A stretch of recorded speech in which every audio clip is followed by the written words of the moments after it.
What's going on, everybody? Welcome back to another edition of the Hard Count. Host, as always, your boy, the guy to my right, as always, my boy CJ.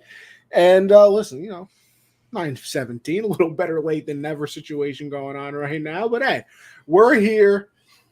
And more importantly, CJ, the NFL is here. Yes. Week 1 this week. CJ, let me tell you something. A lot of shows we had to do was some mundane topics. Who we think's going to do this and what's going to be that. And we hadn't even seen anybody put a uniform on yet. Just like, Christian over here talking about how about them Pats. A lot of talk for a guy who got embarrassed on the opening day of the week. Oh, opening game. In front of nationally televised on Thursday. Or would they lose by 21 points, Kirsten? Something like that? That was tough. Josh Allen dunked on Bobby Wagner. That was tough. Yeah, all those new signings you guys spend money on. That even I was excited for. Bobby Wagner dunked on. Allen Robinson, milk carton. Cam Akers, milk carton. Matthew Stafford, Detroit Lions. I mean, so it's just bold for Christian to say anything. I saw you guys go back and forth on Twitter. I think that was a couple days ago. I know you should probably, if you had saw I like one of your tweets. Yeah, I was like, you guys are hilarious, man. I'd rather have a Super Bowl hangover, Christian. I've been hungover 6 times. 6, and twice over your team, actually. I mean, it's just I know you're not used to winning, probably in anything. So I'll let you have that one. Anyway, the comebacks. The NFL's back, which is the biggest comeback. Well, I refuse to even get into the rest of this show without knowing how my guy CJ's doing. I'm doing well. Again, I'm excited. Football's back. Obviously not overly excited because our squad took the L in week 1. But hey, listen, I love this game so much, and I get to chop it up and talk with you every single week throughout the season, and I think this is the perfect time. Time is now. This is what it's called. This episode is called The Genesis because it's the beginning of the new season, and I'm excited. I'm excited to see what happens because there's so many storylines, so many things that could happen and fall into place this season. And I'm just looking forward to seeing, who comes out on top in February 2023. Yeah, man. So I'm just happy that the season's back. Like I said before, there were, a couple days, some weird, stupid topics that we didn't care about, that we had to talk about. Some off-season storylines. Yeah, it's cool. Now we get to break down some games, things like that. Oh, what a time to be alive, honestly. What a time. But all right, why don't we jump into everything then? I don't know. Yeah. So what we want to do is announce that we officially have a Twitter page for the Hard Count. You guys can follow us. We're gonna pull this up for the people watching. Appreciate everybody that's stopping by right now. Nice Twitter account. Some things in the work. Got to update everything, but. Yeah, we're going to start, putting some more content out on social media. I mean, that is such a easy opportunity for us to get our voice heard from different type of people, different type of platforms. And I just feel like, Connie and I just felt like, we bring a lot of good points when we're talking about this game and reviewing football and the NFL, and we just want more people to hear about it. So you guys can follow us at the Hard Count _ on Twitter. Give us a couple follows. We got 13 right now. Let's see if we can try to get that up to 50 by the end of the week or something like that. Let's try to get some little goals for our social media. We're going to try to put out, again, as much content as possible on all platforms. So look out for Connie and myself. Yeah, maybe some live video reaction to things going on. Obviously, breaking news. Give our thoughts on some things that happen. But yeah, like CJ said, social media is kind of the king right now. Thought that, we obviously get out there, have some more interactions than what we do just here on the show. Obviously, we love talking to you guys on the show in the comments. We appreciate everybody coming in the comment section and having conversations. Even Christian is appreciated. But being able to go back and forth with people on Twitter, just bring up our points and everything like that. So hope everybody heads over to the Hard Count, gives us a follow, and interact. That's really the thing. In all seriousness, like I don't really like a lot of things. I'm not gonna lie. I don't know, but sports is the one thing I always really liked, always loved the conversation. So being able to talk to everybody, people would give their opinions on what we're talking about. We can give our opinions to what other people's opinions are, and it's just fun, man. So I hope everybody goes over there and follows, and we can have a good time over there on Twitter, and of course, still here every Tuesday. So, sure. But let's get right to it, man. We don't want to waste anyone's time. We know what you guys are here for. We're here to talk about the games, week 1 of the 2022-23 NFL season. Let's get right to it, man. Man, week 1, and they're already giving us drama. You love to see it. You'll love to see it. It never fails. No, like you always say, it's the greatest soap opera. You're not wrong. Yes, sir. All right, so we got week 1. Let's start with the Thursday night football game. If you guys didn't check, you guys can look back. I did a live stream with my guy Daquan Williams. We're live streaming the game. Did a little watch party for the first game of the season. I thought it was going to be a closer game. Defending champions, Los Angeles Rams, coming in back in their home field where they won the championship, and unfortunately, they just came out really lackluster and just weren't able to get some consistency throughout the game. And probably the reason for that is because Josh Allen. We'll get there, Trey. Shout out. Yeah, appreciate you stopping by, Brody. What's going on, man? Appreciate you, bro. Thanks for stopping by, bro. And I think the reason for that is the Bills. The Bills are just so elite. Josh Allen, what he's been able to do over the last, I want to say, 3 years or so. Just him being able to develop in the pocket, and also develop with his mind as well, and be able to make certain reads. You really can't stop him now. You can't stop him. Maybe when he was younger, you could probably catch him off balance and get him, push him in the pocket, make him have some error throws. But I think right now, if you try to play zone, he's going to make the right check down. If you play man and you put those DBs, if those DBs backs are to him, he's going to run for 20, 25 yards. So I think he's made tremendous strides over these last few years. And in this game, him and Stephon Diggs, I mean, I feel like the way he played like a man on a mission. He wanted to make sure, he wanted to show the world, I'm still one of the best guys in football. I know a lot of people talking about Devontae Adams, people talking about Justin Jefferson, Cooper Kupp obviously had a spectacular season last year, but Stephon Diggs just a couple years ago, he was right up there with those guys. And I think in that game, battling against Jalen Ramsey, he definitely showed that. For me, the only thing I'll say about Buffalo is if they could just find a bell cow that could kind of take a little bit of the pressure off of Josh Allen when running the football. We thought that would be James Cook. He kind of got put in the doghouse, rather quickly with the fumble. Singletary's solid. Zach Moss is more like a scat back, third down type of back. So I don't really expect him to be a every down back. But if they could find that guy, whether it be in the draft or maybe James Cook comes back and responds and has a pretty good rookie season, I think they're going to be, they're already dangerous already as it is. But you add that to the factor, which is what McDermott wants to do really, is run the football, play defense. And, now with one of the best quarterbacks in the NFL and Josh Allen, I mean, I just feel like they're going to be right there when it's all said and done. Yeah, I mean, it's getting to that point where you start questioning of like, what are you supposed to do?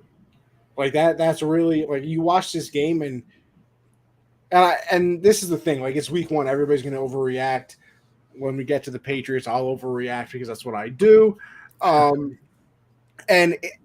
But like you start thinking, and sometimes it is like, okay, a team had an off night and this team's just really good. Because listen, obviously the Rams are going to figure it out. Like they're not going to score 10 points. Matt Stafford's not going to throw 3 interceptions. It's okay. Pats made Tua look like Josh Allen. What did Diggs make make Jalen Ramsey look like? I mean, perfect passer rating against Jalen Ramsey. 2 touchdowns, 156 yards, I believe. That's not a good day at the office. And then, but it's like Bill scored 31 on them. And I was saying it the entire game. Everything looked so effortless. Like, it didn't look like you see games, CJ, you know what I'm talking about, where teams are scoring, but it's like, damn, that was a 10-play drive. It took up 8 minutes of the clock. Blah, blah. This was like Josh Allen got the ball. 6 plays later, they scored a touchdown. And then everything was just on from there. And here's the other thing. It was 10-10 at halftime. 10-10 with 3 turnovers. I think there were the 3 turnovers at the half because Josh Allen had the 2 interceptions. And then James Cook had the fumble in the first half. James Cook had the fumble, yeah. So yeah, I thought the momentum was going to swing back to the Rams side, but they just, again, Buffalo's defense is just so stout. It's such a crazy thing too, because mindset really comes into play there as well. Because if you're the Bills, if I walk in a halftime, it's 10-10 and we're losing the turnover battle 3-1 at that point, I'm like, damn, we're in this game right now. Yes. And it's because you say to yourself, they're beating us in the turnover battle. We haven't really done much, and we're tied right now. Like, if we come out in the second half and just actually, take care. There we go. Shout out Drake. If we take care of the football, then we can easily win this game, and that's what they did in the second half. And once again, though, like you said, that bell cow thing, man, if they had it, because I think Allen was their leading rusher again. There were some times in the fourth quarter too where they were running the ball with him, and I was like, I don't know how I feel about that. Like, I think it was 24-10 at one point, and they were running. I was like, listen, I know that you want to score again and really put the game out of reach, but do you really need to do that with running with Josh Allen? Like, you don't think maybe Singletary can get that? So a little questionable there just because you worry about what it's going to do to his career long term. But I get doing it in the short term. You're trying to win a football game. I mean, you're up 2 touchdowns, but hell, points are never enough. Yeah, so this was an impressive game. And like I said, you get to the point where it's like, they did this to the Rams. What are they going to do to other teams? I think they play a bad team next week. I want to say. Yeah, we'll look at the schedule as we preview week 2. Yeah, we got to make our week 2 picks. Yes, we're keeping track this year. This year we're keeping track. Yes, we got to figure out how we're going to do that, but we're going to keep track. But I mean, they do this against the Rams. They play some bad teams. We might get real ugly. Yeah, they're so dangerous. I think they came out motivated. They probably felt like we should have been hosting the AFC against you guys in the Super Bowl last year, not Cincinnati, just based off how that game was in the divisional round. Again, one of the best playoff games you and I have ever seen. We talked about that so much last year. And I think that team as a whole, they just played like, yo, we should have been playing you guys in February, and we should have beat you guys. And okay, we didn't get that opportunity, but here's a new season, and we're going to show you why we're the best. And I just feel like they did that. They did that in that game. And I think the Rams came out a little flat. And this is also what I want to say. These first couple of weeks, you kind of have to take it with a grain of salt because teams, especially offensive line, I don't know if you've seen these games. You see a lot of sacks. You see a lot of strip sacks. You see guys. I want to get into that when we get to the Bengals game. Oh, well, yeah, definitely. Oh my, no question about that.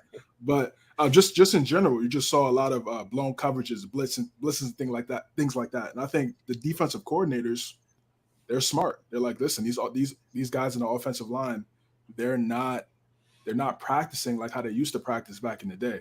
Back in the day, those guys used to hit pads, nonstop Playing the every single day preseason. in practice. Exactly, playing the preseason every single day in practice. Now, these guys get ready while the season is going on. So these first couple of weeks, the offensive line, the protections, the reads from the running backs and things like that, those things have to get smoothened out. So you want to have a successful season. So I just feel like you just got to take. I know we're going to overreact. A lot of people are going to overreact to week one, and I know the NFL is back, and we want to make all these hot takes all over the place. But I just feel like you can't sleep on the offensive line. I mean, those guys have to be able to gain some camaraderie in order for them to be successful. The only thing that's a little concerning, and like I said, I said it when I talked earlier. Like the Rams are going to figure it out. They're not going to. They're not going to be bad. They're going to win this division, especially if the 49ers are going to play like that ever again. But the only concerning thing for the Rams is Stafford got sacked 7 times. CJ, you know how many times the Bills blitzed? 0 times. They did not blitz one time. 4-man pressure the entire game and got 7 sacks. And I know it's week 1, like you just said. O-line, listen, you have to get the camaraderie, especially on the offensive line, especially with certain blocking schemes. I don't know if the Rams are a zone blocking scheme or what they are, but you have to get the communication down. You got to get everything down like that. But 4-man pressure and 7 sacks is not good. That's a perfect defense. When those guys in the front could get home without any blitzes, you drop 7 back. You could call anything from there. And I think Leslie Frazier did a great job. He did a great job calling the game on Thursday night. It's going to be tough to stop this team.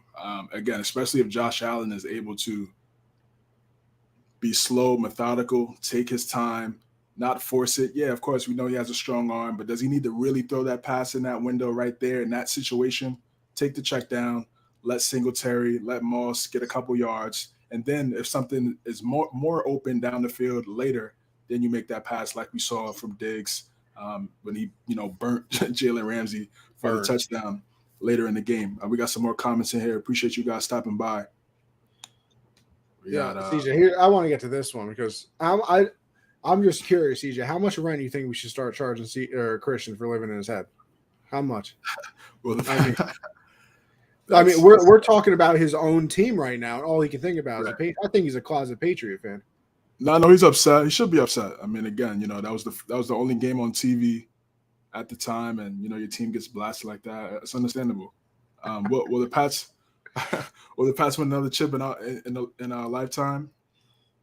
For me, we'll see. I mean, it all comes down to the quarterback. So if Mac is that guy, we'll see. If he's not, then he's not. But I've seen 6 already, so I'm good. I'm grateful. That's the end of the conversation. I'm grateful. I'll dive into that a little bit more when we talk about the Patriots and the Dolphins. But yeah, I think, and it's not the end of the world for the Rams. Like I said, they have a new offensive line. They don't have the Walter Payton Man of the Year, Andrew Whitworth there at left tackle. They don't have that guy. He was a leader for them. He was a leader on that line. He was a leader on that team. Now he's retired, so they have to get some things going. I think they're going to be fine. That division, still, they're the favorites. I mean, again, based on what we saw early in week 1, so I don't think they're gonna, they're not falling off a cliff or anything like that. I don't know what the status is with Stafford in that elbow.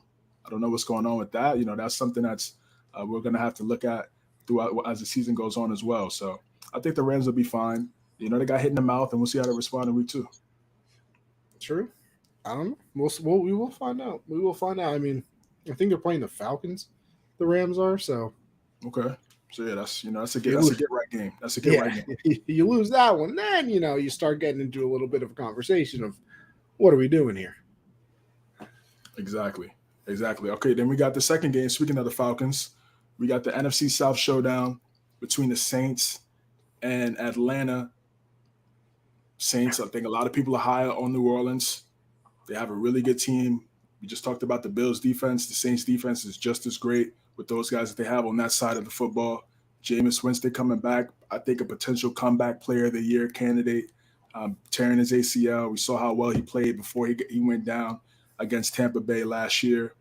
What was your thoughts on this game and just what did you see from Jameis that maybe you feel better? I know you've been very critical of Jameis since we've been linked up here with USN. So what's your thoughts? Yeah, I mean, this was obviously a lot closer. I was talking on Gen Z like the last couple of weeks of, there's always that one game. It's like, in week one, I was like, but the Saints are, going to destroy the Falcons. Falcons are going to be the worst team in the league. And then, like, as the game was about to, like last week, I was like, watch. I keep saying this every week that the Saints are just going to destroy the Falcons, and the Falcons are somehow going to win this game because it's week one. And well, it was almost true. I will say Mariota looked pretty good in that game. I did not have this game on the Sunday ticket, but I did put it on towards the end. And yeah, I mean, listen, Jameis has looked better since he's gotten away from Tampa. Maybe it is the LASIK. Maybe it is the new coaching. I don't know. But I do know that Michael Thomas is playing again. And listen, I say this all the time. We did the whole slant boy thing, and people still do the whole slant boy thing. Yeah. Congratulations. I don't care because I would take him on every single team I ever played for. Like, what was his record that year? What do you have, like 149 catches that season? Yeah, I think it was the record. Yeah, it was 145 plus, I believe. Yeah, I mean, he was unbelievable. So if he's back and he's fully healthy, I mean, the man scored 2 touchdowns. What do you have, like 4, 5, 6 catches, I believe, somewhere in like the 50-yard range? 5 catches, I think 57 yards. Yeah, 2 touchdowns. That's very – and then the other thing, Jarvis Landry had the most casual, like 150-yard game I've ever seen in my life. And not a single person spoke about that at all. Nobody was like, oh, yeah, Jarvis Landry's doing good too, this or that. That play he made down the sideline when in the last series of the game when the Saints were going down to try and score the field goal, to take the lead, reaching back, diving, falling back on the sideline, stays in bounds. This – and like we said, it's week one. Bad teams don't know that they're bad yet. So they kind of come out and play hard. Obviously, later in the season, you get a bad team down by 14. You usually start counting the seconds down until your team wins. But early in the season, it could be 10-0, and they don't know they're bad yet. So it's like, you know what? Screw it. We're going to be great. And, wow, Judge just hit another home run, number 57 for my boy. But I think the Saints are going to be really good, and obviously – starting off the season 1-0. Some things to clean up. You don't want to give up 26 points to the Falcons. Here's the other thing, too. I don't know if it's the system or that, Matt Ryan wasn't great last year, and now it's Mariota, who did play good in the game, but he's still not great. I keep hearing a lot of things that Kyle Pitts is just like one of one, and that he was going to be the next Gronk coming out, and he was going to be great. He had like 8 yards. He scored 1 touchdown last year. We're going to need to start seeing some production here, Kyle. Yeah, I'm with you. Listen, I think the Saints, I like this team, man. I think they could be really good. Dennis Allen now is the head coach. No, Sean Payton is no longer the head coach of the New Orleans Saints. On the Fox pregame, huh? On the Fox pregame, I did see that. I was going to watch he did an interview with Kyle Hurd. I was going to check that out. Yeah, I haven't seen that either. I haven't seen it either yet. I'm gonna check it out a little bit later, but new territory. I mean, he was I think he was the Raiders' head. I might have been the head coach or interim head coach a few years back, but now it's different. It's different when you're just calling plays for defense. Now you have to manage all these other guys, the 53-man roster. So, yeah, like you said, week one, Corey made a good point here. He says. We don't know who the bad teams are yet, and that's 100% correct. Atlanta, they did have that lead. It was 23-10, and I think it was like, wow, okay, like this is going to be they're going to win this one. We could have an upset. Did you see the graphic of all the games they've lost in the fourth quarter? It's I don't know. I don't know what to say. I really don't know what to say about. How they just lose like that, man. I don't. It doesn't make any sense to me. It just doesn't. I don't know. They need I know Matt Ryan had a great career there, but they need a guy. They need a guy under center, like a Josh Allen type guy. Obviously, those are very rare. But if they could find a guy like that within the next few years or so, I think Drake London played pretty well. His first game in the NFL, he dealt with some injuries that was reported, but he played in the game. He played solid. I agree with you with Pitts. Pitts definitely has to step up this season. He's going to be their number one option from a receiving standpoint, and then Drake London will be the number two guy. If the Saints hit on all cylinders, I think they're going to be a dangerous team in playoffs because they have three wide receivers that have different type of roles and skill sets. Mike Thomas is more of he could do short intermediate. He could get yak as well. You bona fide touchdowns. He's going to get the catches easy. Jarvis Landry is kind of the same thing in a way. He could get the short to intermediate. 7 for 114. I looked it up. My bad. 7 for 114 for Jarvis. He could get. He was a wide receiver 1 in Miami. 9 targets too. Led the team. Again, I mean, he's going to be open because you have to worry about Thomas. You have to worry about Michael Thomas. So he's going to get a lot of wide open looks. And I think Chris Olave is that X factor. He could take the top off the defense with his speed. And I think they're such a dynamic offense. And then you can't forget about obviously Kamara in the backfield. He can receive. He can run out the backfield. So that this offense could be very dangerous. And it's going to come down to Jameis Winston. He played excellent in the fourth quarter when it mattered.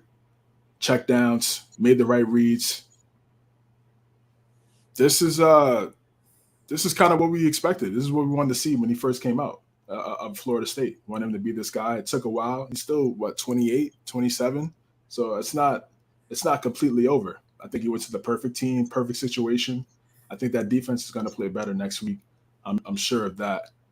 And listen, man, I'm high on the Saints team. I think they could be really good. And to be honest, I wasn't too impressed from what I saw from the Bucs on Sunday Night Football. So we know that the Saints definitely have their numbers. So it's going to be interesting when they meet up in the season. And Godwin's going to miss some time. Right. What was it? The hammy? Sprained the hammy? Hamstring, yes. And I feel like he shouldn't. I feel like he shouldn't have been out there to begin. Yeah, that's what I'm saying. I feel like he shouldn't have been out there to begin with. When I saw the tweet when Ian Rappaport tweeted out that he was going to play, I was like, I just felt like, and it makes sense. I didn't really need him, and especially in a game like Dallas, right away. He's coming off a torn ACL. Let him take some time. Surprised me too, though. It was like 1:00 when they tweeted it. They didn't even. It wasn't like a game time decision. Like we want to see how he is before a game, and like maybe things don't change if it even. But like I was surprised by like how early in the day they were like, oh yeah, Godwin's playing. Yeah, actually, I was up at like 4 or 5, and I saw Rappaport. He had tweeted it, and I was like, "This is crazy. This is crazy. Like, he shouldn't be out there. He should be, still rehabbing because you're coming off an torn ACL. It's still so fresh, and you're putting a lot of pressure on those other joints, those other. We could get Deepak back here. He can explain it way better than us. Shout out Deepak, but yeah, you're putting so much stress on those other ligaments in your leg. And I'm not surprised that, he had a hamstring injury. Hopefully he gets healthy, comes back. He's one of the best receivers in football, one of the most underrated receivers in football. So they need him back for sure. CJ, just looking at this Saint and Falcon game before we move on real quick.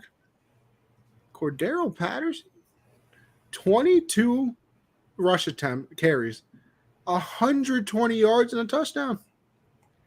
He was a wide receiver, turned punt returner, kick returner, turned utility man, turned running back. Well, I mean, he played like this in Tennessee, bro. I mean, I know you don't watch college football, but that's what I'm saying. You got to watch a little bit because you get to see, what these guys could possibly become. Well, yeah, but it wasn't working in the NFL. Like he was a gadget guy. I believe he started off at the Raiders, and then Minnesota. And then he went to the Raiders. Then he went, to our squad, won a Super Bowl, and now, he goes to Atlanta, and it's just been. Who was he with last year? He was with Atlanta last year. Was it? Yeah, he was a Falcon. Yeah. I thought he went somewhere after us, and I didn't think it was Atlanta. But he might have went somewhere else. But yeah, he's he's always been this. He's always done this in his career. And the Patriots had used him a little bit in certain situations with the Bears. Good call, Christian. Appreciate that. Yeah, he went Minnesota, Oakland, New England, Chicago, Atlanta. Good call, brother. Appreciate that. So yeah, he's a complete gadget guy now. Like he's turned into an every down back, which is insane. And he has that ability to catch the football because he was a wide receiver. So he's one of the most versatile players in the NFL. If you haven't checked, go check the NFL Top 100. See what those guys say about him, man. They give him a lot of respect. They show him a lot of love. If you guys want to go check that out. Yes, he was, of course. Yeah. I didn't think he was. Yeah. We know what number he was? I forgot off top what number he was. But yeah, I remember watching it. I was like, yeah, definitely top 100. I don't disagree. I'm a little surprised. 73 they ranked him. Hell yeah. Yeah. And I don't even, he didn't even make the list last year. So the year before that. So yeah, he's a great player. Again, I feel like and you can say this about, maybe 8-9 other teams if they get a quarterback, but they have some talent. And Mariota's cool, but he's a gap filler right now. He's not their long-term answer. Who'd they draft? Quarterback. Desmond Ridder from Cincinnati. Man looks 90. Yeah, we'll see what he becomes, but it's an interesting game too because both of these guys were the number 1 and number 2 pick in the 2015 draft. So this was and now both of those guys getting second chances as well. So this was definitely an interesting game. But another former number 1 draft pick, Baker Mayfield, going against his old squad, the revenge game against the Cleveland Browns. First half was rough. It was very rough. I think the emotions definitely got to him. How could you not be emotional? You were pretty much injured, and you weren't 100% last year. You gave that team so much. The team was 0-16 before they drafted you. They were the epitome of dirt. And then after 3 years, they let you go. And he probably feels like, listen, I didn't even get a fair shake. I wasn't 100%. I went out there and still tried to ball out and do the best for the team.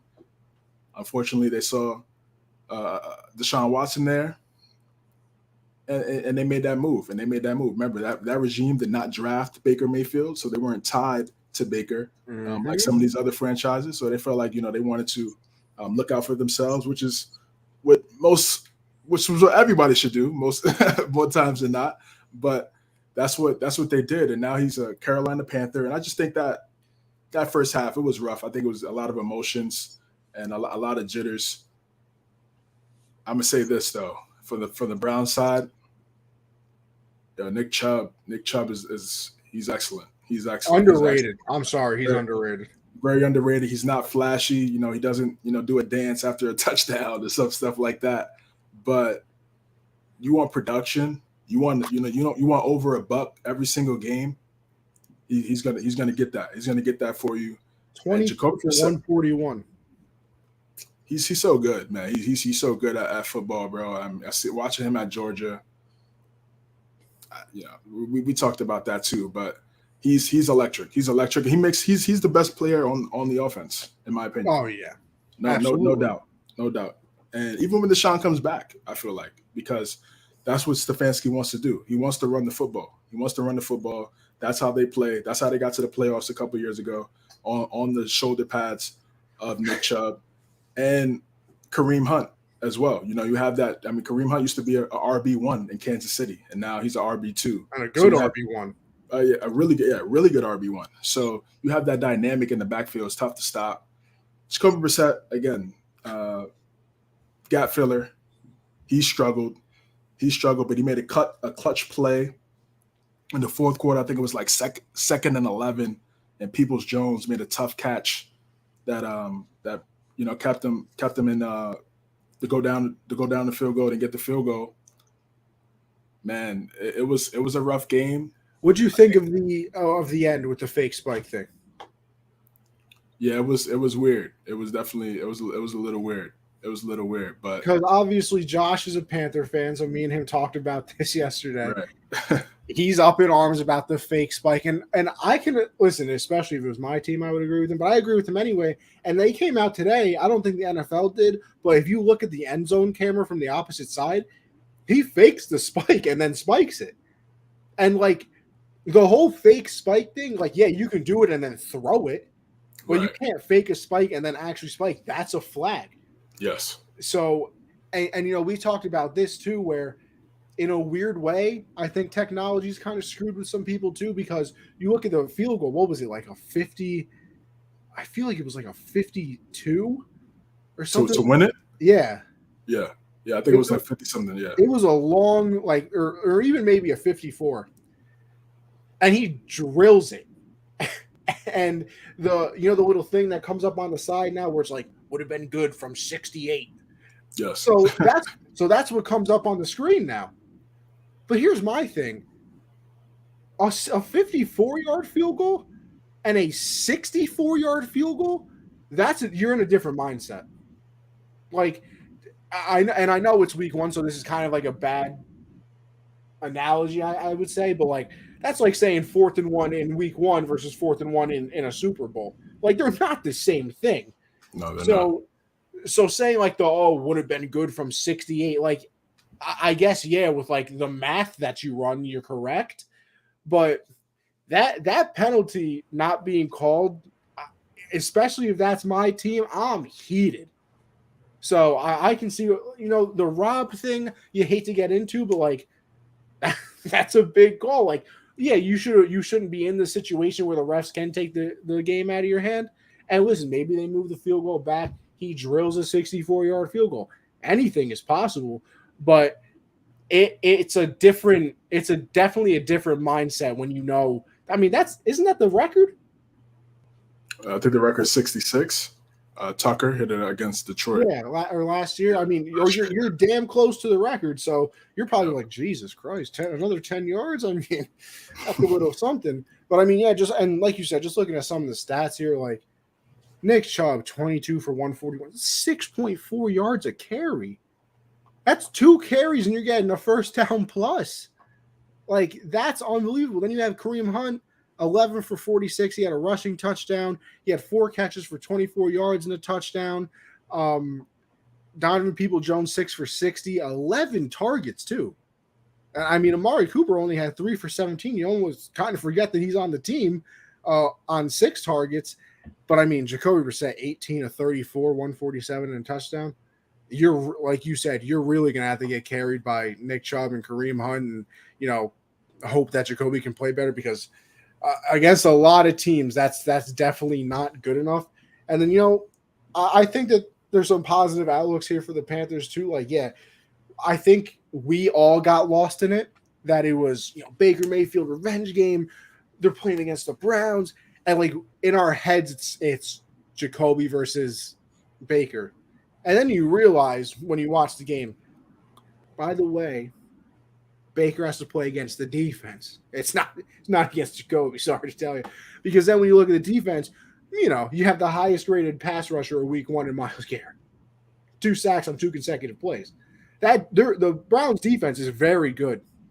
Yes. So, and I mean, the Panthers have a rookie, I want to say left tackle, that was going up. Yes. I forgot. I'm blanking on his last name. It's Icky something, right? Icky, yes. Whatever. So, they got him. They're trying to get him integrated. The one thing I don't like, and listen, maybe it's because I have him in fantasy, I understand that you cannot let McCaffrey get hurt again. Like, the offense runs through. You saw it last year, 4-0 to start the year. Sam Darnold looked great. McCaffrey got hurt. The entire offense didn't know how to play. They literally forgot how to play football. They didn't know what to do. So I understand you cannot let him get hurt again. And I understand having a sharing of the carries and everything like that. I'd probably go 70-30. He had 5 touches in the first half. Listen, you can't. I know you can't get him hurt. But 5 touches, rushes and catches, like, I'm gonna need a little more than that, because your offense is still probably gonna go through him, DJ Moore, and then CJ, I'm being serious. Have you ever seen a wide receiver score more touchdowns where nobody's within 30 yards of him than Robbie Anderson? I've never seen it. He gets at least 3 or 4 a year. That people just forget Robbie Anderson plays football and he's wide open at the 10-yard line with nobody within 30 yards of him, like he did on Sunday. Elite speed. He has elite speed, man. He's electric. He gets out in the open field. It's a wrap. But I mean, there's nobody within 30 yards of him on that touchdown. It's crazy. Well, you said for week 1, bonus assignments. Yes, yeah, on both ends, for sure. No question about it. I just like the way the Panthers came back in the game because, yes, obviously Jacoby Brissett isn't good enough to really keep the lead and keep it there and blow them out had they've had a better quarterback. But They did battle back in that second half. You saw the energy of Baker and McCaffrey as well in those moments. So and I saw what McCaffrey said about him post-game press conference. So it's still the chemistry is still really good right now. And I just feel like they have to respond in week 2. I completely agree with you. McCaffrey has to get more than 5 touches in the first half of the game. He's your best player. He's the best player on the team. So I get it. He's been injury prone. He's dealt with some injuries. He's not the biggest guy when it comes to being a running back. I've always said he should be a wide receiver and they should find another running back. I feel like he would last longer in the NFL if that would happen. I feel like he could definitely transition to a wide receiver and be an excellent wide receiver. You could still have him come out the backfield and do similar things that you're doing. Patterson. But Ben McAdoo, right, is the offensive coordinator now. So Matt Rule, head coach. Yeah. Matt Rule, head coach. So those are things that they have to figure out as a coaching staff. But the Browns, we'll see how long they can do this because obviously it is a formula for success. It's going to win you some games if Jacoby Brissett doesn't lose you the game. Mm-hmm. Their offensive line is extremely stout, and they're going to be able to push those guys up front. And if Nick Chubb keeps going, they're going to be tough to stop. Use them kind of like Debo. Yo, Grind Season TV, what's good, brother? How you doing, man? It's good, bro. Exactly. Use him just like Debo. Use him as a weapon, offensive weapon all over the field. If we just have him in the backfield, that's too easy to stop, man. This is 2022. I mean, you just can't go power toss, sweep. No. You just can't run those plays. You got to be more versatile. You have to be more creative in your play calling. So I completely agree with that statement. So good, tough game, close game, and the Browns came out on top, and I think they needed that dub. Yeah, I totally agree with you. We'll go into the Bears and the 49ers here. Listen, you want to talk about probably the worst conditions to play football in? Yes. That might have been, snow sucks, but I feel like you still have like a grip on the ball at least because it's not rain where it's constantly on it. Like you can wipe the snow off, things like that. Yes. I don't know if I've ever seen that much rain at a football game. I'm being completely serious. That it literally looked like they played in the middle of a hurricane. Yeah, so it was bad. So I mean, we talk about week 1. We don't really know. I really have no idea what either of these teams are. The Bears won. I thought the Bears were going to be absolutely terrible. I still think the Bears are going to be absolutely terrible. I don't know how the 49ers are going to be because, like I said, I don't know what Trey Lance is. And guess what? After week 1, still have no idea because nobody can play football in that. I mean, that's the type of game you wake up, you take the under on everybody's passing yards, take the under on all the receiving yards, you take the under on the total score. That's the type of game that was. And, I mean, Lance threw the interception that was costly. By the way, I love the picture you used for this side. Yeah, it's perfect. Episode. One of the best celebrations I've ever seen. This man, Justin Fields, and the team just slipping and sliding down in the end zone. It's fire. It was. But I had this game on. I turned it off. I was like, bro, I can't even watch this. There's nothing happening in it. And of course, no George Kittle in this game either, which we're starting to get a little bit into that conversation of we talk about injury prone. I feel like Kittle misses about 4 or 5 games a season. So this is just week 1, but I think the 49ers bounce back at least because they'll probably never play in that again, especially in California because they don't even know what rain looks like. But I don't know what either of these teams are. I just know that the Bears ended up winning this game.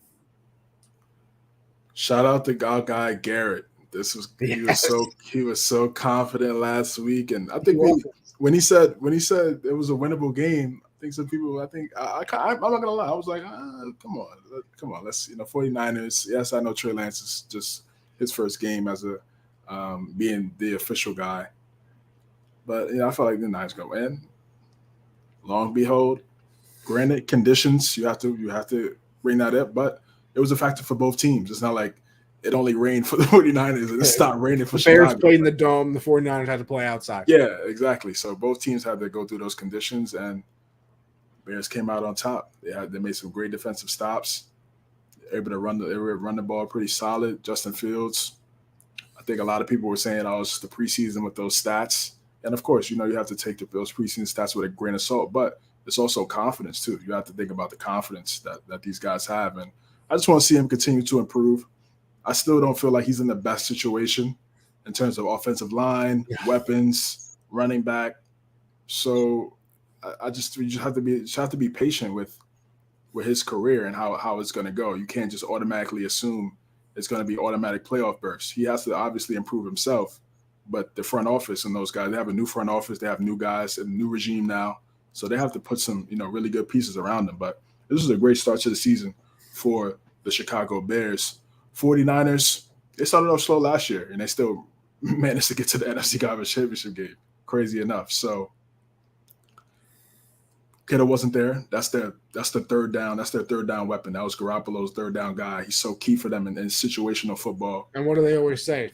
Rookie quarterbacks, young quarterbacks love a tight end. Of course. Run a game in the tight end easily. So he wasn't there. And I think when he comes back, it's going to make things much simpler for Trey Lance.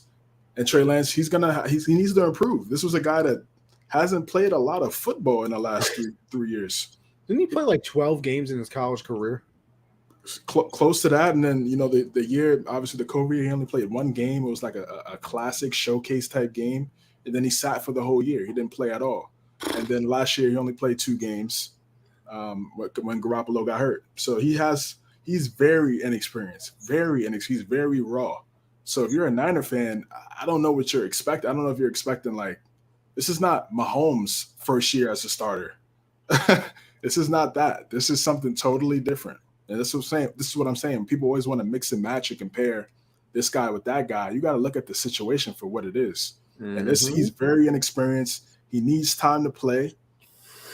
He needs to work on his internal clock, understanding, okay, when I have to get rid of this ball, because there was some times he was just standing in the pocket, and he wanted to throw it. And then by that time, you're getting sacked. It's over. The pocket's going to collapse. So he has to work on those things. And again, I just think, obviously Kyle Shanahan, he's going to try to continue to run the ball. That's what they want to do. Run the ball, play defense. And Trey Lance, just take the easy passes, take the check downs. You don't have to be a hero. And I think as the weeks wind, and Elijah Mitchell got hurt, and he's diving with some injuries right now. So we'll see what happens with that. But they always do running back by committee, so I'm not too worried about that. But yeah, it's a good game by the Bears. Great start for them. Is it going to transition into something? I don't know. That's going to be on them and how they play, but definitely a good start. See, listen, you bring up Elijah Mitchell. I have never seen anything like this in my life. I feel like the 49ers draft or sign a running back. He plays a game, immediately tears something in his knee. The next person comes up. He plays like 2 or 3 good games. He gets hurt. They bring another guy. I've never seen anything like it in my life. It happens every single year. It happened last year. It happened the year before. They had me thinking Matt Breida was the next coming of Barry Sanders. This man gets hurt. All of a sudden, they go out and get 2 different running backs to do the exact same thing. Yeah. Mostert comes in there. Yeah. It's just the scheme. I think the running back now is going to be like Wilson Jr. or something like that, like Jarek Wilson. I don't even know. Wilson, yeah, Jeff Wilson Jr., yeah. So, what a time. Listen, you talk about a good time, though. You go to the Steelers and the Bengals, because that was quite the game. Now, depends on who you were rooting for in said game. But if you didn't have a dog in the fight, let me tell you something very entertaining to watch, especially the end and overtime, which you kind of just skip to in this game. Listen, the big story, well, probably 3 big stories that come out of this game.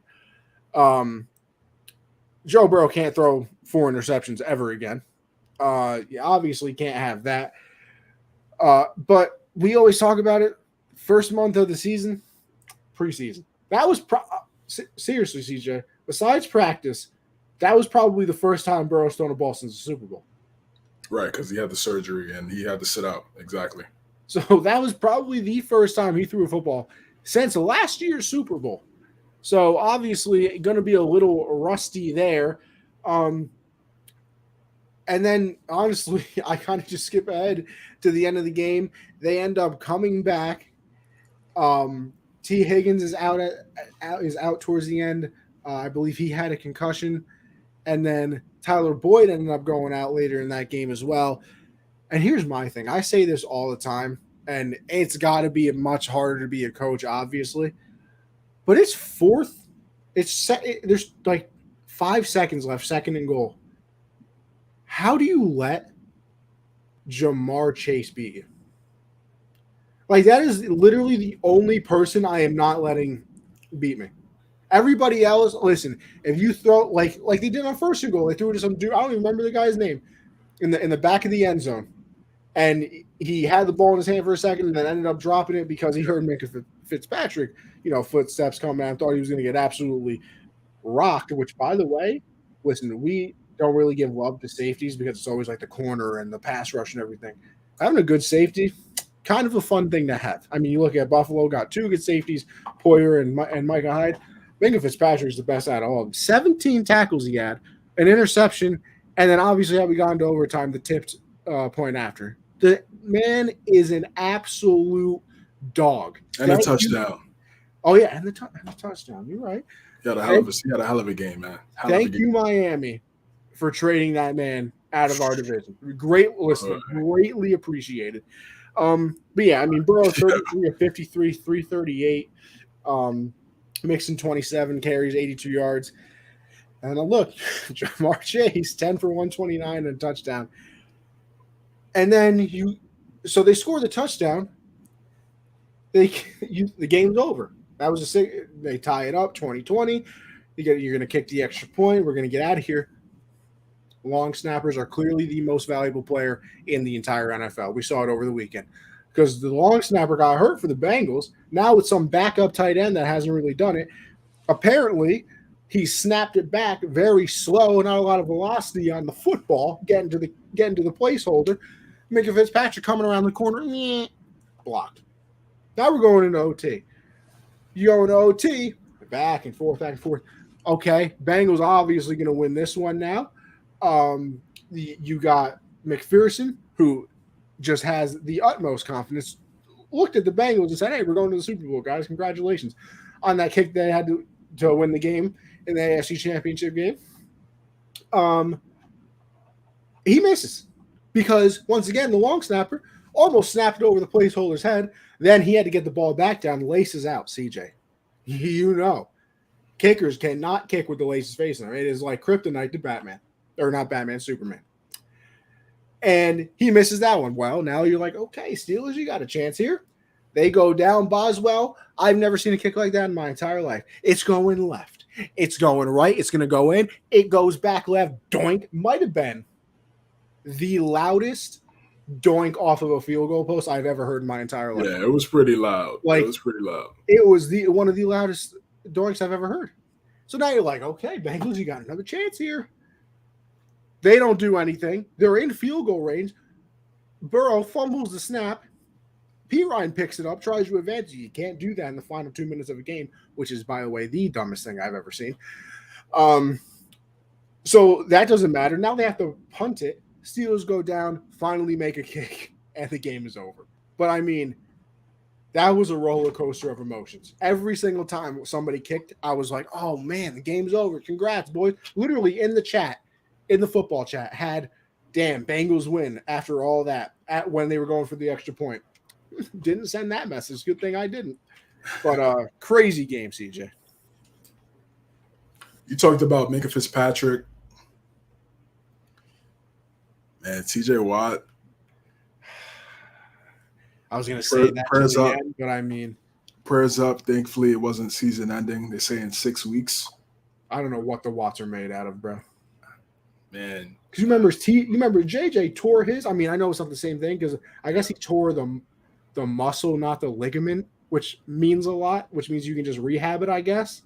right. So that's how he's coming back in 6. But JJ came back in like 2 months. Freak. Yeah, those guys are definitely built different. TJ Watt he's a game record, bro. I mean, he was really just got the interception. He had a tip pass in the run, body Joe Mixon in the backfield. And then he literally tore his pec bull rushing the tackle and took his helmet off. Yeah, he's an elite football player, man. One of the best I've seen in a long time on that edge, bro. We talk about one of one. He's in that category for sure. Pittsburgh,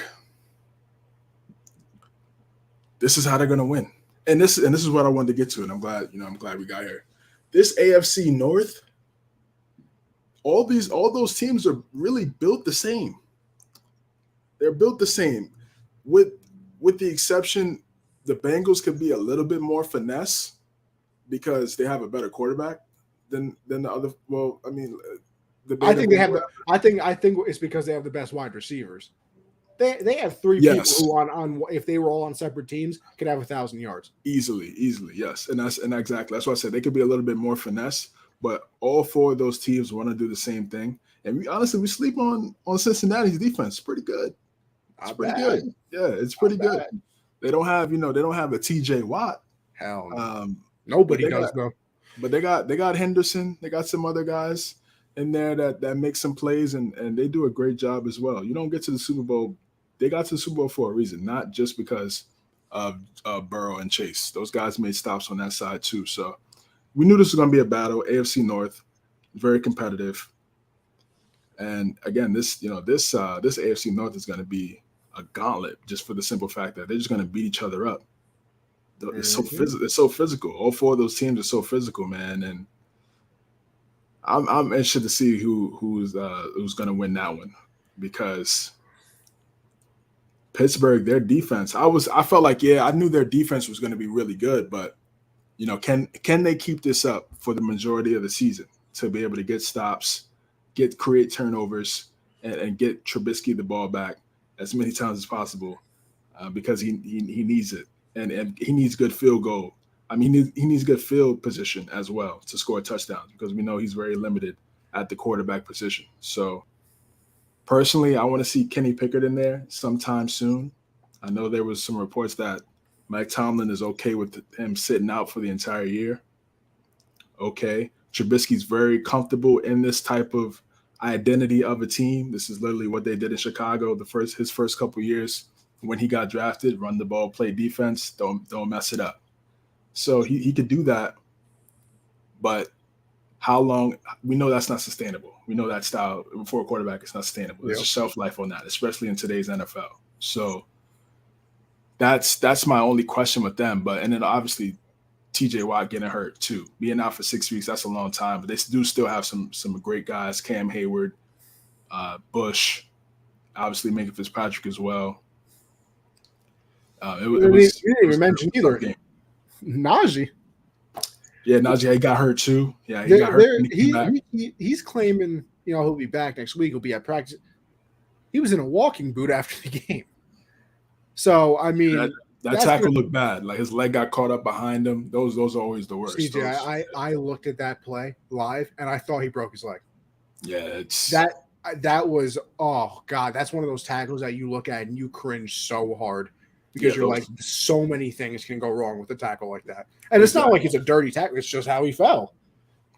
Exactly. Yeah, those tackles are definitely tough to watch. I agree with you, bro. And for the Bengals, you're right. Joe Burrow really didn't get a lot of reps in training camp this year. No preseason. So he was going to struggle a little bit. and they picked it up. So they could have easily won the game, and nobody would say, "Oh, Joe Burrow threw 4 interceptions." They should have. If their long snapper's not hurt, they win the game twice. Exactly. And this is and lastly, before we move on to the Eagles and the Lions, you cannot, like, it goes right to your point. You can't underrate special teams. Just can't. I think we just expect, oh yeah, PAT, cool.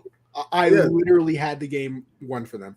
People go to the fridge after the touchdown because they think, automatically we'll just see 7 when I come back to the screen. Mm-hmm. Can't do that. Can't do that, man. You cannot underrate special teams, man. You have to. It's a key factor. That's why the Packers lost last year. It's why the Packers lost, and it's such an important thing when it comes to field position as well. Your whole play calling changes depending on what happens after a punt, after a kick. So, again, we love offense, we love defense, but we got to also look at special teams as well. It's not the sexiest type of style, but it's very key to winning the game. One thing for me too, I think the Bengals O-line is going to be better than that. We talked about this earlier. How much worse could they get? How much money did they spend again on the offense? A lot of money. What they bring over Ted Karras. They traded Collins. Yeah, they got somebody from the Bucks too. Did they get Kappa? I believe so. Yeah, Kappa. Yeah. So they upgraded it big time. But like we said, take some continuity being built over the course of the season for them to get right. Yeah. Quick stat: how many sacks do you think Joe Burrow's been on the wrong side of over his last 3.5 games? I'm gonna say 24. You're spot on. Great. 24 times he's been sacked in 3.5 games. Unbelievable. Absolutely unbelievable. They need to figure that out. Listen, I can't do another Andrew Luck situation. Can't go through it again. Luck. Do you ever listen to that Luck podcast? I actually never got a chance to. I know you had talked about it. Yeah. So good. Highly recommend if nobody's listened to it. Very, very well done. Listen, you talk about well done. Probably the game of the week, which didn't really expect. I thought the game would be good. Did not expect a 38-35 game from the Eagles and the Lions. It looked like for a quick second that it was going to get, out of control. The Eagles were going to run away with everything. The Lions came a storming it back, 14 in the fourth quarter. But they obviously could not, make the full comeback. But hell of a game. Very entertaining to watch. And let me tell you something. Jalen Hurts might run for about 800 yards. And if it's anything like this first game, A.J. Brown going to have about 1,700 because that was his number one target. I think he had 10 catches, 150 something, I want to say. Yeah, he definitely over a buck and 10 catches. Yeah. And then Hurts had a rushing touchdown. Miles Sanders had a rushing touchdown. I think Gainwell had a rushing touchdown as well. Like, there were some, like, that's what the Eagles want to do. Like, obviously they trade for A.J. Brown and you have Devonta Smith there, so you're going to be able to pass the ball, and obviously you want to see the improvement from Hurts in the passing as well. But, like, they're a running team. They were the best running team in the league last year, which I did not know. Yes. I thought that they were good, obviously, but I did not know they were best. That's how they got to the playoffs, running that football, because we know Hurts wasn't the best in the pocket. They were running that rock, man. And then the other thing, listen, Deandre Swift looked mighty good in this game. Best game of his career. I think he had over he might have had over $120. I can't remember how much. I think he had a touchdown as well in this game. Amon-Ra St. Brown looks pretty solid. Man, I just want the Lions to be good. Yes, I really do. But let me tell you, if the Eagles are going to put up points like that, and I think their defense is going to get a little bit better over time, listen, week one, don't overreact, okay? But, God, did they look real good on offense. Yeah, they did. They did. They definitely did. I just feel like the Lions, I think if you're outside of being an NFC North fan, I think everybody's rooting for the Lions to be successful. Just watching Hard Knocks, and we know the history of this team, and how many years, the lack of playoff bursts and things like that, and just the bad luck and the 0-16 seasons. They fight to the end. Yes, it was another heartbreaker. It didn't go in the win column for Detroit, but they don't just lay down. So it speaks to that head coach, and it speaks to those guys, that step on that field every Sunday. So they just need to keep doing what they're doing, man. I like their identity. I like their mindset. I think they're going to be really good going forward. I just think, again, they need to find a court. They need a guy. They need a guy. They need a guy. I tweeted out before Dak got hurt. I said he's not that guy. No, Dak never was not that guy. guy. You're not that guy, pal. The Lions need a guy, because if they could get a guy with Swift, Hawkinson, Jameson Williams comes back, Omar St. Brown. Now the Packers are. I think the Packers. It's not overreaction. I just don't see them. They could still have a good season, but I don't see them being like the cream of the crop of the division. I agree. Like we've seen in years past. So I agree. it's much more parity in that NFC North now. So if they get the guy, I think they could definitely be primed for some success going forward. And then Philadelphia, again, this is what they want to do. This is what Nick Sirianni wants to do. He came from the Colts, that Colts offense where they had Jonathan Taylor. They want to run the rock. Pound the football. Our offensive line is better than yours. We're going to push you down the field all 4 quarters. And if you're not a fan of that, then try to stop us. Imagine Lamar Jackson on that Lions O-line. And listen, they don't get a contract done. I don't think he's going to the Lions, but we're going to get into that. We're going to get into that when we go into the Ravens and the Jets. Vince, what's going on, brother? Appreciate you stopping by. But yeah, the Eagles look good. Oh. They look good. And right now, with the status of Prescott, they look primed to win this division pretty handily. Cakewalking it. Right. Yes, I completely agree. One game that I thought would be a cakewalk ended up not being a cakewalk was an AFC South matchup between the Colts and the Texans. This game was the Texans were up, and I was like, okay, all right, Texans are doing all right. And I think the Colts kind of realized, let's start to play some football now. Let's put some consistent drives together. Let's try to get things going. They started to come back, and 17 in the fourth quarter. 17 in the fourth quarter. Jonathan Taylor, what can you say? Literally, like I talked about Nick Chubb carrying the team on his shoulder pads. He's carrying the team, the front office. 31 carries for 161 and a tud. And say, first of all, that offensive line, Kelly, Nelson, those guys. Quinn Nelson got a bag. Yeah, he did get a bag. He deserved well deserved, obviously. Oh yeah, obviously. Best guard in the league, and it's not even close. Yeah, no, the Trent Williams thing is him, but in a guard version. Like Trent Williams is so much better than every other tackle, and then he's so much better than every other guard. 100%. And I just think the Colts, they need more explosiveness on the outside. They have. I like Pittman. He's cool. He's cool.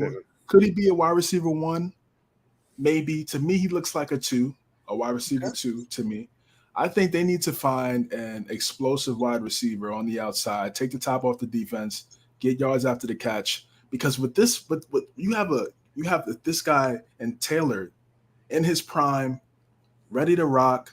You need a counter move. You need a counter move off that play action. When you do a play action, who are you throwing the football to? Like in Minnesota, if Dalvin Cook is got it going and they play action, you got Jets over there, you got Thielen over there that Kirk Cousins can throw the ball to. The Colts don't have that. See, I think Pittman can be a 1, but it's Pittman, the Grand Canyon, and then there's wide receiver 2. Yeah, exactly. That's what it is. Yeah, that's what it is. Like that's the real problem to me. It's like, listen, go ahead, play action. I'm double covering Pittman even if he's blocking.